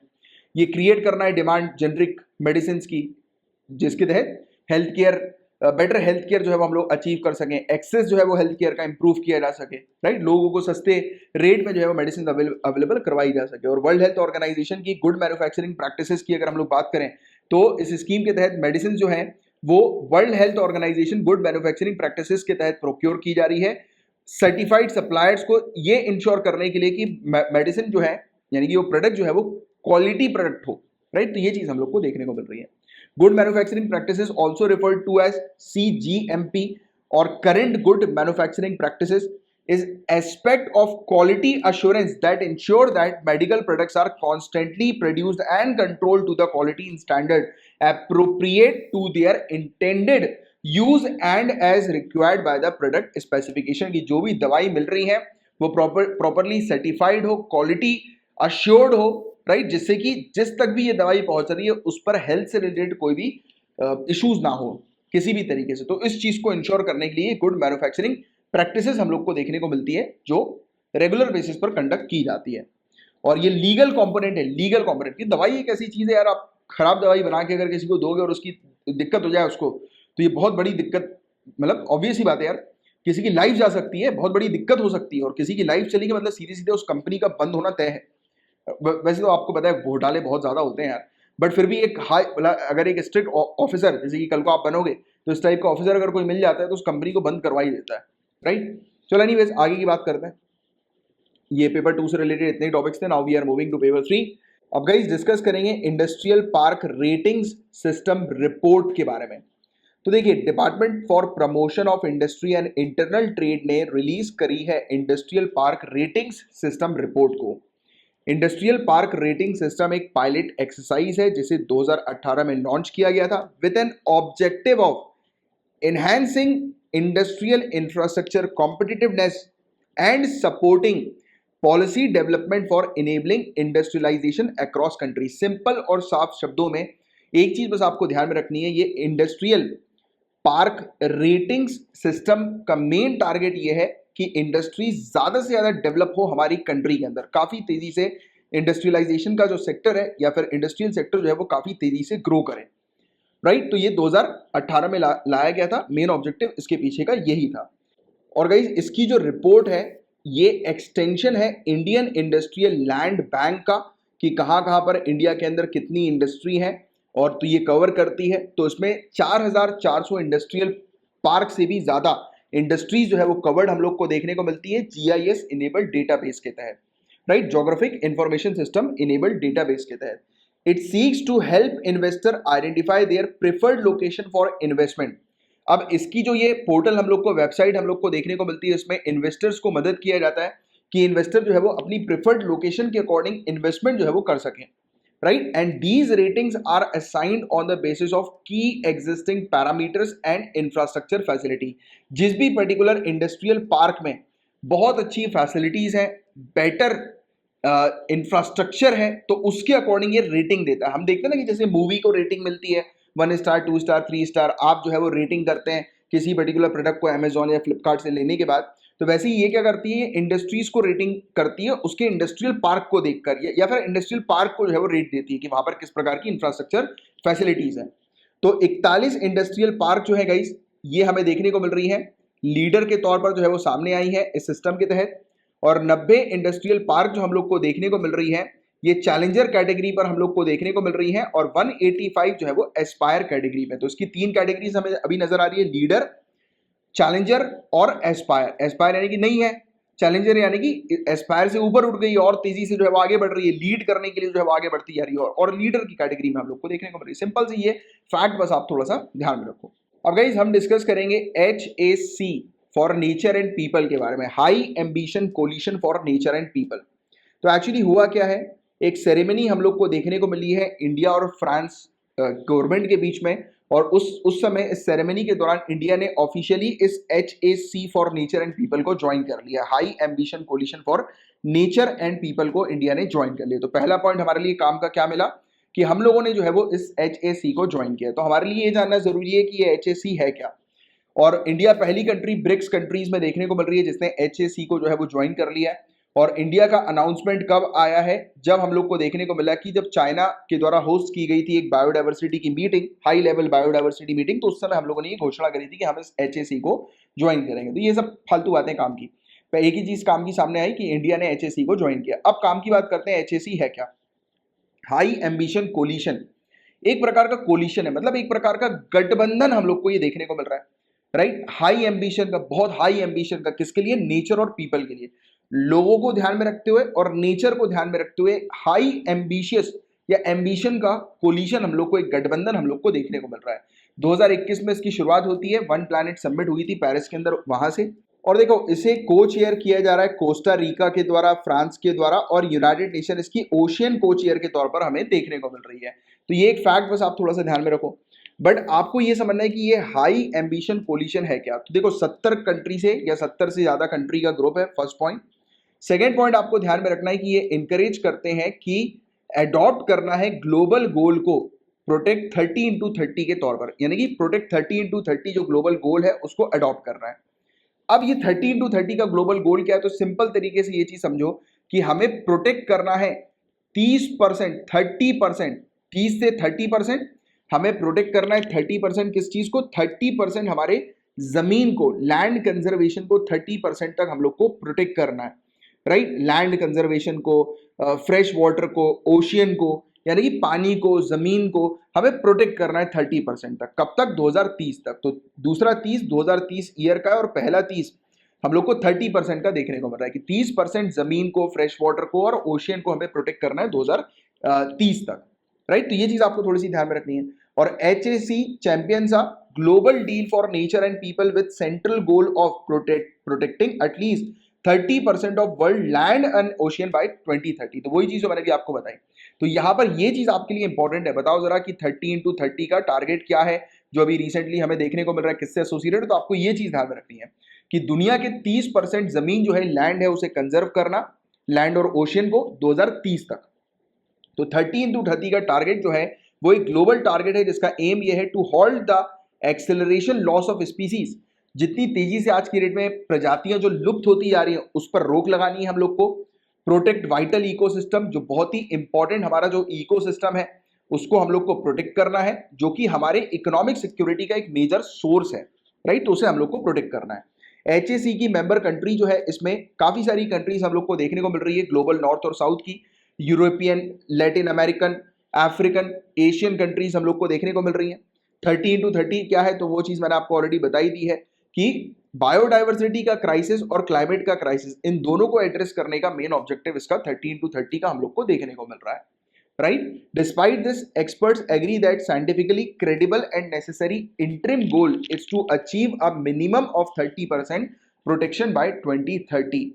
विशेषज्ञ इस बात पर सहमत हैं कि ग्रह को बचाने के लिए वैज्ञानिक रूप से विश्वसनीय और आवश्यक अंतरिम लक्ष्य वर्ष 2030 तक न्यूनतम 30% जो है वो सुरक्षा हासिल करना है। कि यानी कि अगर हम लोग को दुनिया को बचाना है तो 30% तक तो 2030 तक हमें अचीव करना पड़ेगा अपने कंजर्वेशन स्ट्रेटेजीज को या कंजर्वेटिव अप्रोचेस को।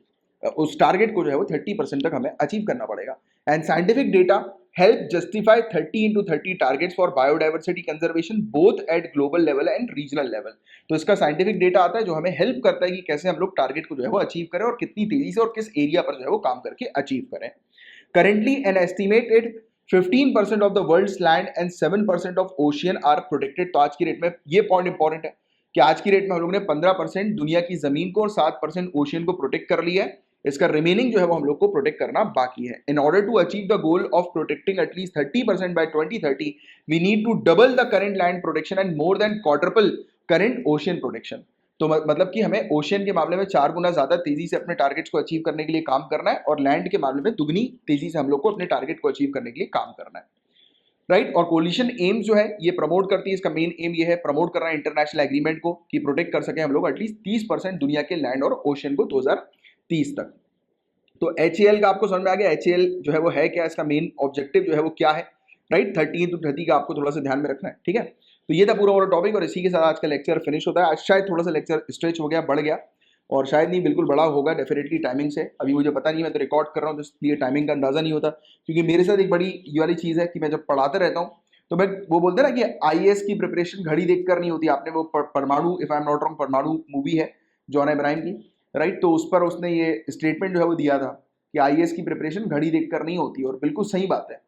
इसमें टाइम लगता है और टाइम का मतलब आपको घड़ी देख कर टाइम नहीं जो है वो बिताना है, आपको टॉपिक अच्छे से समझना है, उस पर आपको अपना टाइम इन्वेस्ट करना है, राइट। चलो एनीवेज, इसी के साथ मैं अपने टॉपिक को फिनिश करता हूँ। और अगर आपको 2022 के बैच में एनरोल होना है, जो कि आपको होना ही चाहिए, राइट, अगर आप प्रॉपर तरीके से सिविल सर्विसेज की तैयारी कर रहे हैं तो नीचे डिस्क्रिप्शन पर पूरी डिटेल्स दी हुई है, या फिर आप मुझे इस नंबर पर कॉन्टैक्ट करके डिटेल्स जो है वो मांग सकते हैं व्हाट्सएप के थ्रू, राइट। तो चलो फिर गाइस, अब मैं साइन ऑफ करता हूँ, मिलेंगे हम लोग कल के लेक्चर में, तब तक के लिए bye bye, take care, have a great day ahead, जय हिंद।